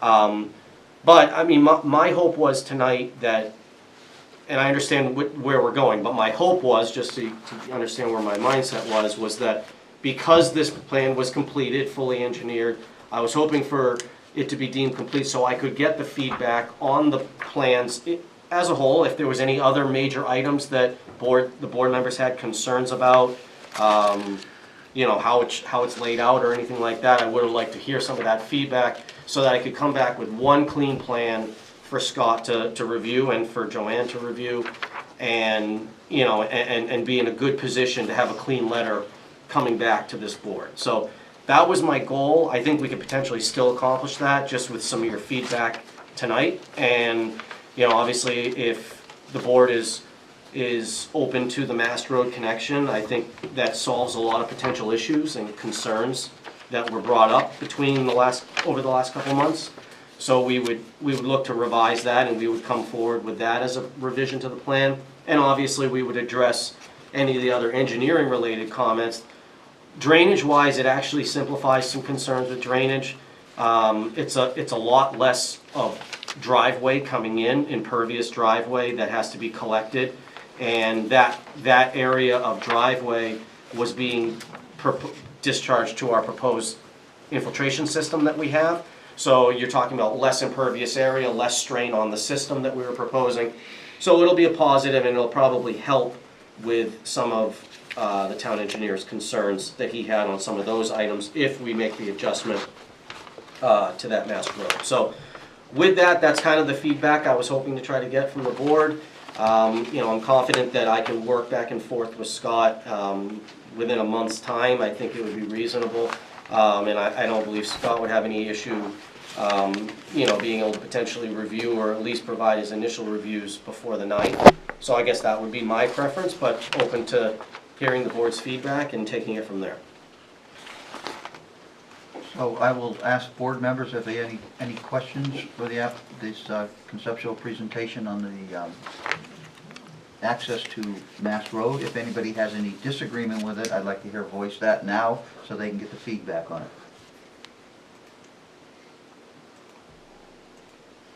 I had a brief discussion with Scott about your possibility of using this access from Mass Road. He discussed grade. Are you going to be required to lower the grade over the, put my sewer hat on, over the sewer infiltrator line? So our goal would be to not have to do that. I did look at it preliminarily just to see.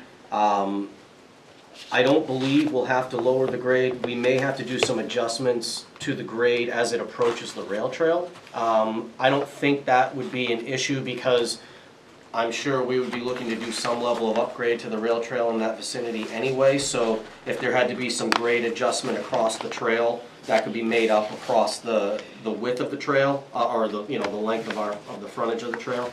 So, but we would factor all that in and have those answers. I would only ask you to consider if you do need to lower the grade on top of the sewer interceptor, that you consult with the sewer department. Of course. And if you are going to remove any of the H20 loading over it, you need to replace it with poured concrete, something to restore the H20 loading over the sewer main so you don't just disturb the sewer main.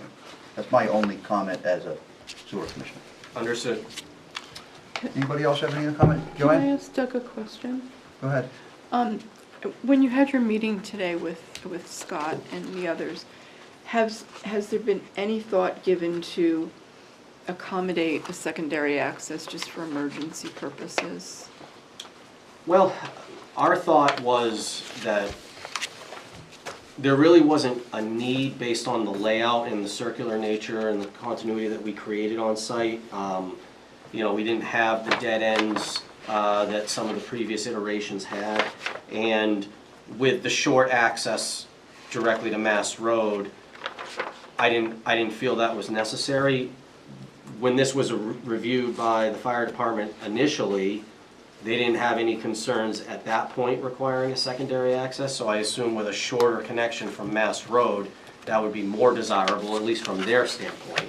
And I think for a lot of the reasons that we presented, I don't think we would look to have two access points because, you're creating, there's a lot of hardship in coming through that area that, obviously we would look to avoid if we're gonna go through the expense and the effort of revising it. We'd probably look to just have the Mass Road connection. So knowing that the fire department didn't raise that as a concern, that these buildings will be sprinklered, and that we do have circular continuity through the property, a full truck, ladder truck can make its way through the property. We ran auto turn templates of that. I'm assuming that was not a concern. So, that was our take on it, and to answer your direct question, Scott and I that didn't come up. Okay, thank you. Jim? I'm just noticing the Conservation Commission comments about number 4, drainage structures located on town land. If you recall, we just dealt with a application where we required them to move certain drainage structures off of the town land. I'm not sure what we would do differently here. And I'm not sure what they That would be referring to 150 feet of new sewer line being built in the town core. Well, I don't know, I'm looking at sheet 8 of 23. Doug can tell me if I'm Right, and if I can follow up on that, because that's what I'm open up to, Well, I is just would 8 like- of 23 and comment 18. Are we all looking at the plan that looks like this, or are we looking at something else? That's the plan. That's the plan we're talking about. I want to make sure, because I didn't know if we had a revised plan. Because in follow-up with to the driveway. Jim's, it wasn't just the town that you had drainage infiltration systems on, it was in a butter. So I would also, is the new plan going to take care of that? So just for clarification, our position, and I'm glad we're having this conversation because I want to be able to adjust it if I need to now. Our position is that we are not on the town land with this infiltration system. I know the issue that was brought up at the prior application because I was at that meeting too. If you look at the grading of this pond system, yes, we certainly go over onto the Langley abutting property and we intend on obtaining an easement. It's already been discussed for that encroachment. And so we'll have that as part of this. Scott and I talked about showing a draft easement of where that would be and the limits of that would be on the plan. We'll be adding that. But the pond itself, it goes, there's an enclosure, there's a berm embankment, and then there's a down slope, and all of that is within our property. The grading lines that you see that exceed into the town or to the rail trail area is related to, and this is our take on this, is we were looking to define that swale because in the pre-development condition, all the water in that area sits in that low area and it goes along the edge of the rail trail to the 36-inch RCP culvert that crosses. So all we were doing is because we were eating up the land that water used to sit in and convey it to that pipe, is just define that swale line within the rail trail area to make sure that water was continuing. So it's not an issue of the infiltration pond being on town land at all. It's just an improvement to that rail trail area to make sure that drainage conveyance is maintained as it was flowing in a subpar manner right now, just because it's natural, it's just kind of sitting, and we're just conveying it to where it was naturally going. So follow up, if I can, before you keep going. So does that mean that the easement, that the maintenance, that easement's on mine, that the maintenance document would require the applicant to be doing maintenance on town property to ensure that the swale continues to function properly? I wouldn't think so, only because... Aren't swales usually included in the maintenance agreements? Well, I mean, there's a swale there now. We're just simply That's not my suggesting- question. The question is, when you redefine the swale and better define it to make it work better, doesn't that become part of the maintenance area for the applicant in connection with the maintenance of the drainage system? So therefore, it is effectively on town land. Well, I guess I can only speak to the other one I did in town, which involved the rail trail, and obviously there were improvements done, there were drainage improvements done to the rail trail, there was physical improvements done to upgrading and updating the rail trail.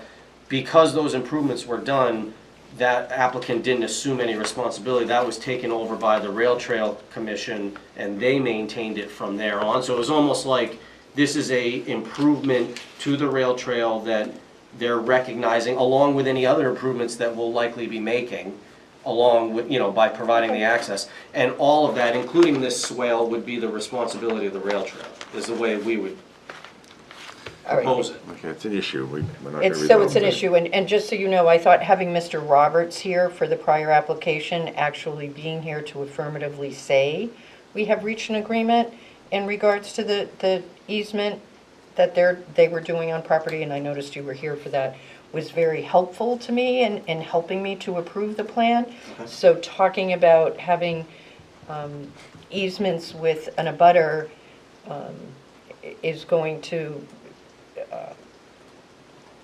be a successful condition for me if I have an affirmation from the actual abutter that such talks and agreement exist. So, I mean, we're trying to figure out where we're going to go with this, so, thank you. Well, Doug, we have, in our paperwork tonight, we have a conceptual plan that was given to the ZBA on 10/20 of 2020, which shows the driveway coming down to Mass Road and a different configuration of the building. Is that the plan that you're proposing to replace the townhouse locations with here tonight? No. No, that's good. Good question, yeah. And does the relocation of the buildings to accommodate a driveway to Mast Road, does that leave all of the drainage details that we're looking at right now intact? You're gonna design around all that and reconfigure, so that stuff doesn't get moved, that stuff stays? Yes, our goal is to keep the configuration. Obviously, we would adjust the T connection here that, went out to Tetro and revise that so that it because there's not gonna be a connection there, and we would provide a connection from Mass Road. But the circular nature and the layout of how these units are laid out, we're intending to keep the same. There's a lot of benefits to working with grade that we don't have to get into tonight, but that concept that you referred to didn't contemplate some of those items, the grade changes, running the buildings uphill, against grade, those type of items.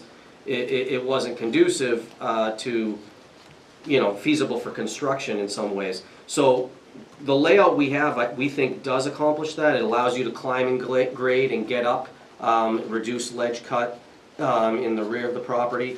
So we're going to try to keep something very similar to what you're seeing. The drainage, the low point that we've created for the drainage, we've done infiltration testing there. It's excellent soil. We think it's a good location for the drainage, so we intend on keeping it there.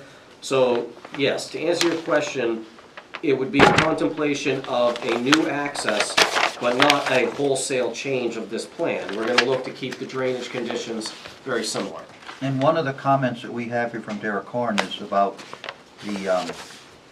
these positioning of the buildings from 2020 states that the configuration does impact the setback variances previously approved by the ZBA. Does your new layout, in your professional opinion, not impact setback variances?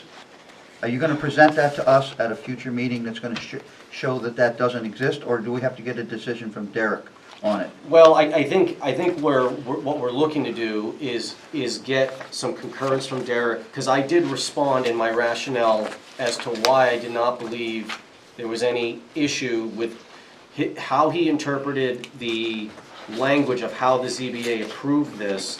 I believe this plan meets all those requirements. Okay, that's for you to discuss with him. Right, and so we're looking. Come back to us with an answer. Yes, we'll be looking to get a response from him prior to our next meeting. Okay.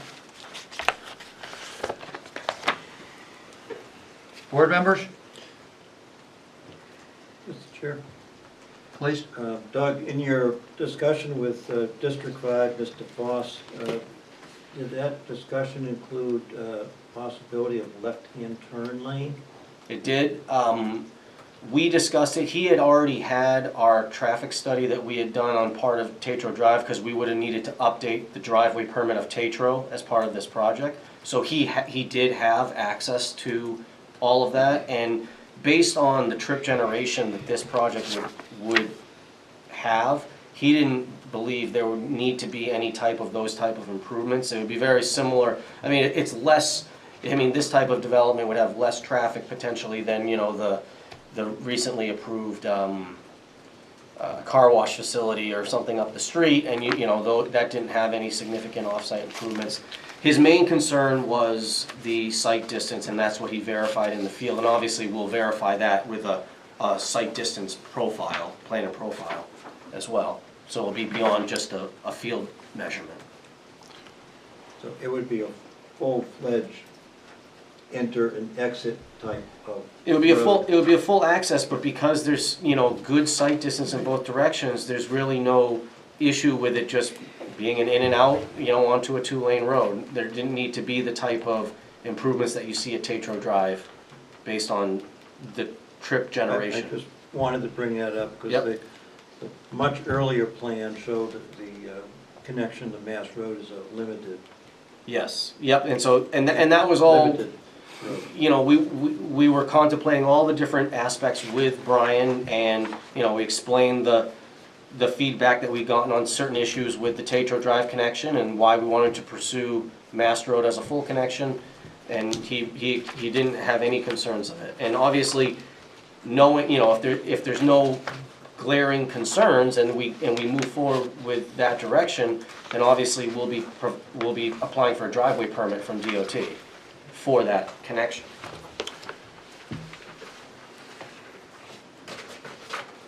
David? What is your response to the SAU's comment about sidewalks and bus stops? So our take was that that problem fixes itself with the Mass Road connection, because now they can, children, which there really won't be many, I don't want to make it seem like this is going to be a child-heavy development, but if there were to be, you know, 1 to 2 kids here, they would be able to be picked up at Mass Road, and that would be SAU's preference. You know, just direct access right out to the main access, where they can pull a long line. They don't have to pull into a development. They don't have to turn around. They can just pull in and drop off. So that would be their preference. So they would stop on Mass Road, not in, Correct. they would not enter the project? Correct. Now, would you consider any sort of pedestrian access down to the road as part of the design? If the board felt that was something This necessary. is for you to bring to us based on your Yep. opinion, because the SAU has already responded with the safety of the children walking on the road to get to the bus stop. It could be the same safety issue could come up for the piece of the road that, where the Y begins and comes down to Mass Road. You might want to think about that and make some consideration. Yep, we'll review that. I mean, my take is that obviously the mingling of the children all the way down to Tetro through a parking lot and through all those other pieces is a different animal than just coming out of their own development, but, you know, we'll look at that. The SAU has also asked for a demographic study for this project. A demographic study? If you, that was why my hand was up. If you look at the letter dated November 7th from Superintendent Boggy, he talks about the location of the bus stop and the issues that this access certainly resolves. I mean, the bus already stops on Mast Road, so that's not an issue. But he also asked for a demographic analysis, and I am sort of curious, because I know in past building presentations, I have heard that as far as the issue of children and who's occupying it, garden style or one-level apartments don't tend to generate a lot of children. It's once you get into the townhouses is when they start to appear on a more measurable basis. I'm not saying people don't have children in every kind of unit.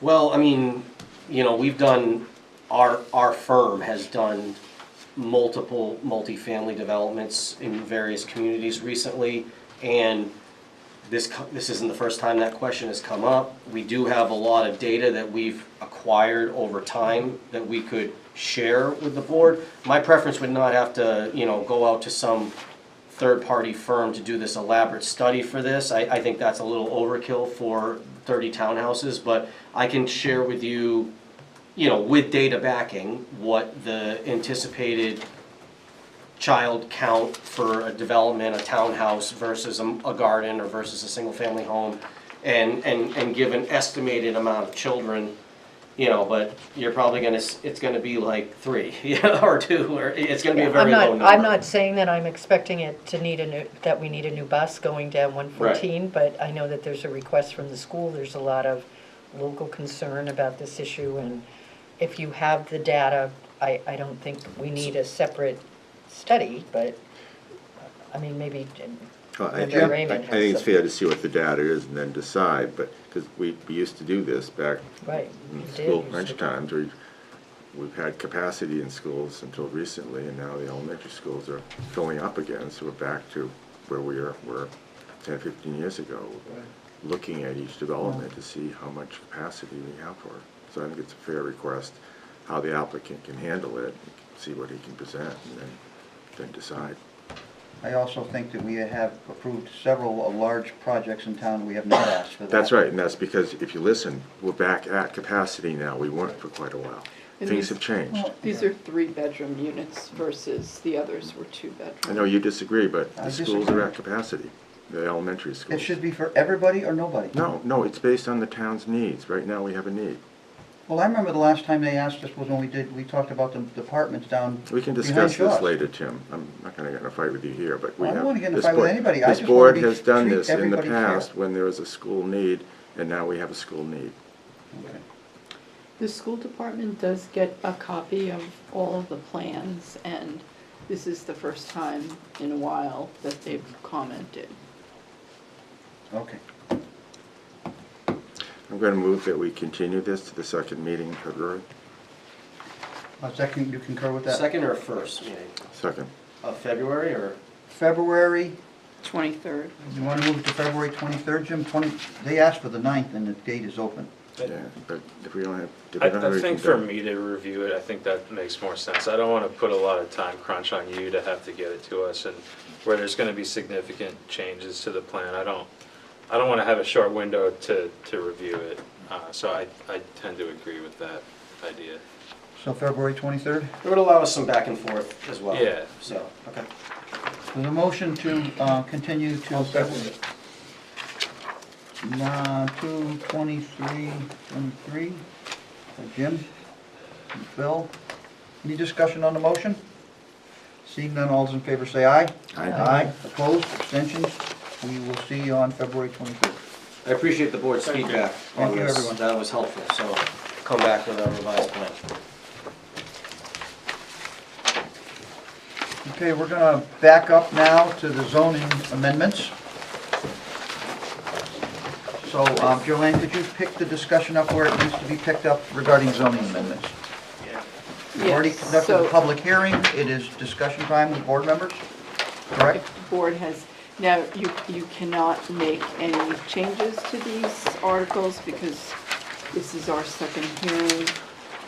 If you're not happy with one of the articles, they can be pulled. Otherwise, they will go forward. Now, I have a question. These are proposed by the Goffstown Planning Board, but I'm told by administration that they need to say approved with the, the hand vote, Right, hand yeah. count. It doesn't say that in the RSA. If it's something proposed by the planning board, why would you then take a vote? But I guess that's how Well, they've it been could, doing if it. it's not unanimous, it's always interesting to see I the thought that was only on budget. expenditure. That's what I thought. I'm not But certain. That's my. They've That's why- asked me in the That's why the past. budget committee has Correct, recommendations. but that's different. But Yeah. but if it's proposed by the planning board, it's presumed to be recommended by the planning board, Right. so you don't need to say. But it's I'm only on told petition. that we need the vote, so if you can do it. So let's just by do the hand vote and make them all happy and happy. So what's the procedure now? We vote on each amendment individually? Correct. Right, Joanne, I mean, I'll just say, I don't have any issues with them. I think they're fine. Jim, do you think the change of Emergency Management Center to EMC well, is a substantive or not? I'm just assuming. No, it's not a Okay, substantive, okay. no. You're No, saying that I- the I- acronym EMC is Yeah. not correct? Yeah, I pointed out to No, Joanne. you're entitled to make non-substantive changes. Yeah, it's just Yeah, be okay. consistent, yeah. I don't like some of the wording of this, but I think we need, the new electronic mesh, I think could be better worded, but if we don't put this in now, however poorly worded, we're not gonna have it for another year, so I can look the other way. But, for example, a violation shall be issued to the owner. What does that mean? A notice of violation. Maybe we put in a notice of violation. That's a non-substantive change, but, Is it, we have time to amend I'm it just tonight or sharing to you a not? violation. What does that mean? Can we amend them tonight, Jim, Well, I or think a not? non-substantive change. That's a That's a non-substantive. non-substantive change. So we can add the word notice of Yeah, violation? Yeah, even then, it's not really the right procedure, but at least it's a little more accurate. And is a knit the same as a candela? They're different, but the way that these systems work is by the nits. I think that refers to the pixel types, but I'm not 100% sure. But we say it can be no higher than 70, whatever those things are, Phil, or 700 nits. And then later on, we just talk in terms of nits. So They know, in the sign industry, they know what it means. They know what this means even if we don't. So we're equating 700 candelas to 700 nits. They're an equal unit. That's what it sounds like. Is that true? I'm Come not on. an expert, but Well, you're friends with a guy that is. Tell us. I don't deal with it on a regular Okay. basis. I think Joanne explained she took the She language got it out from of the an National industry, Association, right, so Joanne? I think Yeah, that, I think I that's trust their data. Industry standard. I have no idea what these words mean, so I just want to make sure somebody does. This, It'd be the, nice if we could put it in for retroactive enforcement as well. the- Now, Joanne, I want to ask you a question. Joanne, I want to ask you a question about the previous page, about signs change which move or create an illusion of movement shall not change for 15 seconds. That's the message, correct? What if the Yeah. sign has little wavy things going on in it? Is that a violation? That's included, yes, that's included in that 15 seconds. Because they don't want the driver to be distracted. So does any of our current signs have anything like bubbles coming up or anything like that? Yes, gosh, but, yeah. but they can't We can't do go anything about faster that than now. 15 seconds. Okay. I just was, No, we can, because that's been in our rules. yeah, that's. Well, that has been in our. Yeah, Yeah. that So we six can four enforce eleven that. has been in Yes. rules. Okay, yes. good, good. It's just the intensity is the thing we're dealing with now. right. Correct. And Yeah. changes to the intensity. As a matter of syntax, the commas in that sentence in 6.4.11 shouldn't be there because it's a restrictive clause. Where are you? At 6.4.11, signs, comma for which, no, it's, you take out the comma. Yeah, before, after sign, and after seconds. Because otherwise you've turned it into a non-restrictive clause. and you don't wanna do it. After signs. Signs for Okay. which, there shouldn't be a comma there. I know it's a long sentence, but you really changed it. And you should get rid of it then And after. after After seconds, seconds. okay. I'll send you a memo on that. So now Jim has brought up the, this candle That's- and units and all. The thing I would want to ask you about is the dimming technology that automatically adjusts the blaze brightness based on light conditions. We're not setting a standard at that point. We're not saying it has to be reduced by 50%. Is that something we should speak clearly to? Or should we allow light conditions to, what if the customer says, well, it works better in the dark. The light conditions are, it's dark out. They can see it better when it's bright.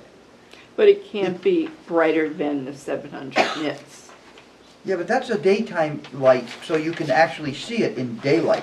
When it gets to be nighttime, the dimming technology, I'm thinking we should have set a No, standard. no. The That's between 700 dusk and nits dawn, is yeah. dusk and dawn. That is the night. Well, that is the night. That is the night. Does that say that there? Did I miss Yes, something? yes. Up at the Oh, top. right on the first sentence, Yeah. thank you. Okay, By the way, I looked it up. They're the same. The units are equal. okay. So this message center information relates to the nighttime intensity. Good, thank you. I should have read it better, I apologize. Again, I'd like to word this differently, but I think we should put it in effect, so. But we are going to add the words notice of before the violation as a non-material change to the wording, right? Jeff? Yeah, we can work on that next year, but let's To make just it- do it. Speaking of working on something for next year, Let's not get off topic. okay, I just Let's- wanted to talk about it after you vote on this. You write a note to yourself. and I let's- want a cannoli, so let's keep moving. Yeah, let's stay on number one. So Okay. let's go back to number one. Let's get away from the electronic method. Does this board recommend? Motion to approve. Motion to Motion to recommend. Motion to recommend. improvement number Actually, it's one. to put on the ballot. That's what we're doing. We're gonna, Recommend to put them on the ballot. That was on the ballot. yeah, we are putting, Do we have to do individual motions or just have a hand vote on each one? I'm gonna move that we do a one for everything. I'm gonna move that we approve and recommend and put on the ballot One through five. amendments number 1 through 5, Second. as amended by some nitty little And comment. we are Use nit. No canvas. We are making the right decision to remove residential use from the constructive CISZ zone? I think the information we got tonight shows why. Okay. So Jim has made a motion to recommend 1 through 5 for the ballot. Anybody second that motion, Barbara? No, it I wasn't to second. recommend, it was Just to to put put it them on the put 'em on ballot. the ballot. Yeah. To put them on, motion to place 1 through 5 on the ballot. Jim and Barbara. Any discussion on the motion? All those in favor say aye. Aye. Opposed, abstention, everyone voted yes. All right, we need to go back to correspondence action item number 6. Planning assistance is requesting the planning board to update application fees and vote on changing the butter notification fee from $8 to $10 in a butter. Current cost of postage to mail letter is $7.82. So moved. I have a question. Do we have to have a public hearing on it? Because of the reason. Is it in our regs? There's no mention of it. Oh, you know where it might be? On the application. I think that's the only place where. Well, we could err on the side of caution and post a public hearing for the next meeting and If decide at the next that's meeting. incorporated into our regs, we have to. I forget. Yeah, have the application. Let you look it up there, sir.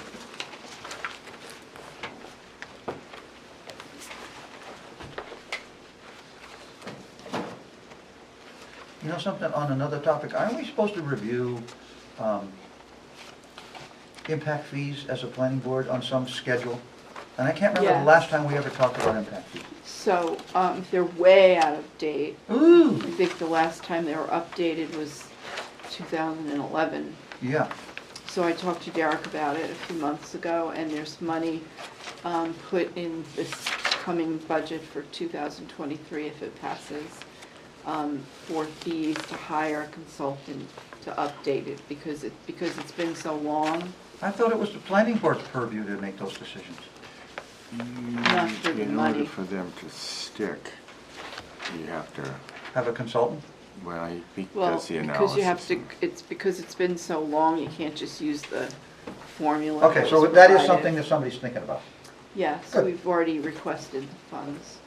If Doug McGuire comes back with any technical drawings related to lowering the cover on the sewer easement, I don't want you to review them. I want you to give them to the sewer commission, and we're gonna let our consulting engineer review them, and Does we'll anyone pay have- them to do that. That's part of the. Does prerogative of anyone our have an consulting engineer. application with them? Like the actual application? Corey typically sees the plans for these. Corey's not. Wasn't it in the, Corey pa- was- one of Corey the sees application stuff, yes. packets tonight? So you want me to But if they come to back- basically tell him to, Just for the driveway portion of that, if they want to lower the cover on the interceptor to reduce the H20, reduce the amount of cover on it. No, we want to because determine both that of the them were H20 being loading is not continued. compromised. And any technical drawings or anything needs to be. There's a fee given schedule. to This the is in sewer the commissioners. one we just heard. That's what I'm Or talking Mike about. Trank can do it. yep, That's the fee schedule. But it's not the application. You know, Well, that that's takes it- part of takes the, it off your it's included in the yeah, I'm fine with application. that. Right, I so So that's what, And it's that's what actually we're a sewer looking purview, to so I just change. don't let them do it. change. And there's nothing about holding a public hearing. It's the only reference to fees. Off the top of The my head. select board, it holds public hearings when they change the fees, but not, do we need- not our fees. Yeah, but To ask is, so for have we escrow set funds this for fee, or has the- the Board of to Selectmen cover set that this review, fee? or- Planning board sets More the of a fee, okay. not the select board. Select board has public hearings on No, other fees. I understand, I understand that. But Okay. these fees are set by the planning board.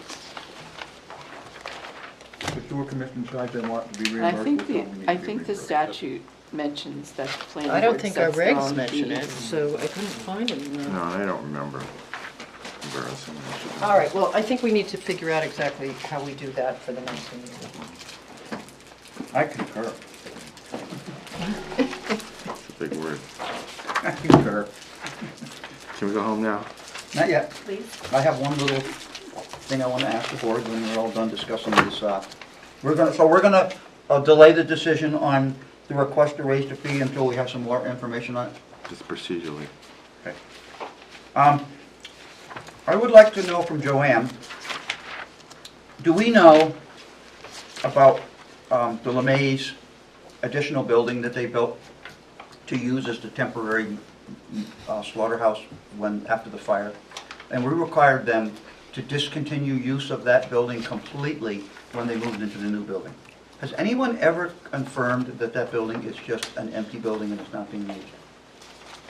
to know. Well, I would think that that would be a good question to ask some town official to look into, whether it's a zoning official or however you want to look at it. But I think I'd like to know if that's happening, because we are really good at making rules and really bad at following up on decisions and seeing if they're actually being followed. Our new building inspector has some enforcement ability in his job. Well, maybe you could ask the building inspector to look into it as a planning request, because it was tied to the building permit for the new building, that they had to leave the building and not use it after the new building was constructed. Yeah, I think I remember that. And Oh, I then if remember they clearly. were going to use it, they needed to come in with a site. We gave them permission that night to build that new building Mhm. because we were being good neighbors, and I think we did the right thing. But they agreed that once the new building was occupied, they were gonna empty it, or as you stated, if they wanted to use it, they had to come back with a full site plan showing drainage and driveways and everything else, so how that would all work into their site. So And they're they'd just have- gonna decommission the old building and just leave the... They actually told us the insurance company might tear it down after they built Yeah, it, because as I it remember. wasn't Yeah, that, settled because yet at the time we at that approved it, the time. whole thing with the insurance company wasn't set at that point yet, which was why we sort of jumped through hoops, because they We needed wanted to to see keep them get going. back in business, which was Yeah, the right thing to do. Yep, yep. But we still need to follow up on the decisions that were made that night and make sure that those decisions are being adhered to. Not punishment, just Yep. follow up. Anything else for the board, or I'll listen to Phil's motion? You had a couple of questions for me. Oh, yeah, please, could you please, I've been asking Scott to follow up on some stuff, and he has a report for us tonight. Thank you, Scott. Yeah, so the first one I'll address is 89 Mast, South Mast, which is the medical building. You obviously all remember the issue with the drainage. So I've been in contact with them. They've done a couple of small repairs, but the main issue of the infiltration system has not been addressed. So they had requested to do the construction on a Saturday to not interfere with the business of the medical facilities. I told them that DPW couldn't offer to supply oversight, so they said, can we utilize one of your third-party consultants? And I reached out to VHB. I got an estimate. They can do it. It is planned for this coming Saturday. I received the escrow check this morning. Day after tomorrow? The day after tomorrow, yeah. So I they, know an inspector's gonna go out and look. so they also, they also contacted me later in the day and said now they have some concerns about the weather tonight and into tomorrow morning of oversaturated soil, so they may postpone Saturday. It's covered in asphalt. What is it? So I'm Did gonna they put be. porous pavement there too? They did not. So that's the update on that. It's the original tactics contractor 101. going back. I have been in touch with VHB. I gave them the list of issues that were found with the previous installation. They have the details.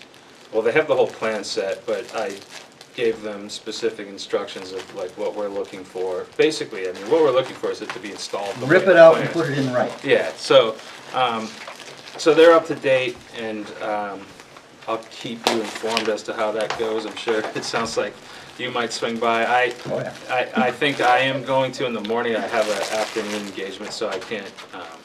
What time? My afternoon thing? Morning. What time will I be there? Morning, yeah. Probably around 9. Okay, so. Tim will already have been there. Well, It's been back. I'm gonna follow him around like a shadow and just whisper in his ear and tell him, what's wrong with that? I won't be Poor there long. Scott. My kids had their skating lesson Saturday morning, and then we have something to do in the afternoon. So I won't be there long. I just wanted to touch base with VHB and make sure that they're comfortable. Are they gonna be sufficiently ruthless? Do they need some coaching? I Is it somebody we don't? I may have in my correspondence with them explained that you have to watch this contractor like a hawk because they clearly cut corners. So yes. I'll just put in a bill for the day, don't worry. And I asked Scott to also look into the bubble because I noticed there's no planting's been done down there, and we gave them a bond a year and a half ago to do it this summer, this past summer. This is the The record bubble, the dome. ski dome, the Yeah. bubble dome, and they never put anything in the summer, so the bond is still out there, and they never did the work, and I asked Scott to look into it. Yes, so Eric Gustafson and I met with the two owners and Severino Construction this past Tuesday to get a sense of why the work has not been completed yet. Their big thing is they are having sticker shock with their energy costs. So they are looking at installing, or right now they're getting quotes for installation of solar along the back. So on the Backside of the building? backside of the building, they're looking to have solar put in there. So they're looking to get 3 quotes. They're still waiting on 2 quotes. If they can afford it, they are going to proceed with a site plan amendment. And part of the reason that they haven't done the driveway is because or the paving is because they're worried they have to trench through the driveway to run some electrical conduit. So then when asked about the plantings and why that wasn't done, they also are requesting the fire department to review the layout of the parking lot, because they have some ideas of how they'd like to change the layout of the parking lot, because they're having an issue with their abutter, the storage facility. The storage facility on the backside has an easement that's supposed to go out around their parking lot. And everyone's cutting through the parking lot, and they're having conflicts with the pedestrians going in and out of the building and the cars zooming through their parking lot. It's funny how I said something about that at the meeting, how I thought that was gonna be a major problem, having their access to the storage facility going through that parking lot. So they've requested a meeting with the fire department, who was supposed to contact DPW and have this joint meeting. I have not heard from the fire department, and we'll be reaching out to Bill Connor to see what the issue there is, but Sure sounds like a material change to the. that does site sound like a plan. material change. So some of their ideas were to just block off that one section completely, which, without talking to fire, I was pretty confident they couldn't do that. So I don't know if any of you have been down there. They currently have barrels across one of the aisles so that cars can't drive the, orange construction barrels. They were asking if they could basically cut that off from traffic, and that's how the fire truck would get right up to the front of the building. So Fire department doesn't care about barrels. Joanne, why don't you? no, but they Go wanted over the plan. to build some physical barrier there. No, I understand, I Yeah. understand that they want And the to. reason why they didn't do the plantings was what, Scott? Because of the possible changes to the Parking. layout of the parking. So So what is the current bond? Do we know what the current bond is? the current bond, it's over $100,000. Yeah. So I'm gonna I don't know the say that exact we number. we need to change the bond and up the bond, because right now, if we called the bond, we couldn't plant it for that price right now, because everything in the whole planting world has gone through the roof, price-wise. So right now, that bond is insufficient to call a bond and have the plantings done. So we may want to reconsider the bond amount, since they failed to meet the bond deadline, which was this past summer, which is what they requested. And because of that, the price has gone up. So we may have to I mean, I'm request. sure asphalt prices have increased since the Yeah, bond and then was- haven't done the top coat on the parking lot either, which we would have to pay Yeah. for I as wouldn't be well. surprised if that's the bigger chunk of that bond. Well, I would suggest that Yeah, we, that landscaping is $100,000. I would suggest that we can reconsider the bond amount and tell them we're gonna have a change in the bond. Can we ask Joanne to send an email to DPW and Fire and say that the board discussed the status of the outstanding bond for the bloody-blah property, which was not used to complete work last summer as required by the plan. It's the board's understanding there are some considerations of changes that would affect the plan, and the bond amount appears to need to increase given current economic conditions. The board requests a report on the plan to complete this by its, whatever the second meeting in February is. 23rd.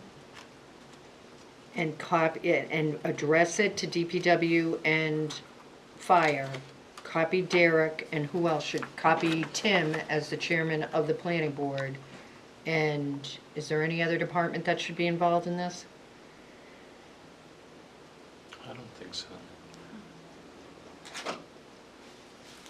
So either. I don't think so. Well. Oh, you know what, and you probably ought to copy the owners Well, yeah, and Severino Construction. and both. Severino, Because Severino's the one who applied for the bond. yeah. Yes. So whoever you're dealing with from an owner standpoint and Severino, they should all get copied on it and say. And the reasons for the bond request increases number is twofold. One, they failed to meet their deadline, and secondly, prices have increased. Right. Because they failed to meet the deadline. Because they failed to meet their deadline. And it's an inadequate amount at this time. Maybe eggs will be cheaper by the time this is all resolved. Was that the only two things you were gonna? Those were the two things you asked. Expensive than gasoline? Well, I would like to thank Scott for following up on this stuff. I call him with these requests in the middle of the day, and sometimes he gets them done. They come into my head when I'm driving down the road, so I call him. Motion to adjourn. Motion to adjourn. So I need to take your photo? We don't need to do that during the meeting. No. You just adjourn. Who seconded Phil's motion? Everybody. David did. David? Okay, any discussion on the motion? All those in favor say aye. Aye. Opposed, abstentions, motion passes. Thank you, everyone, for coming tonight.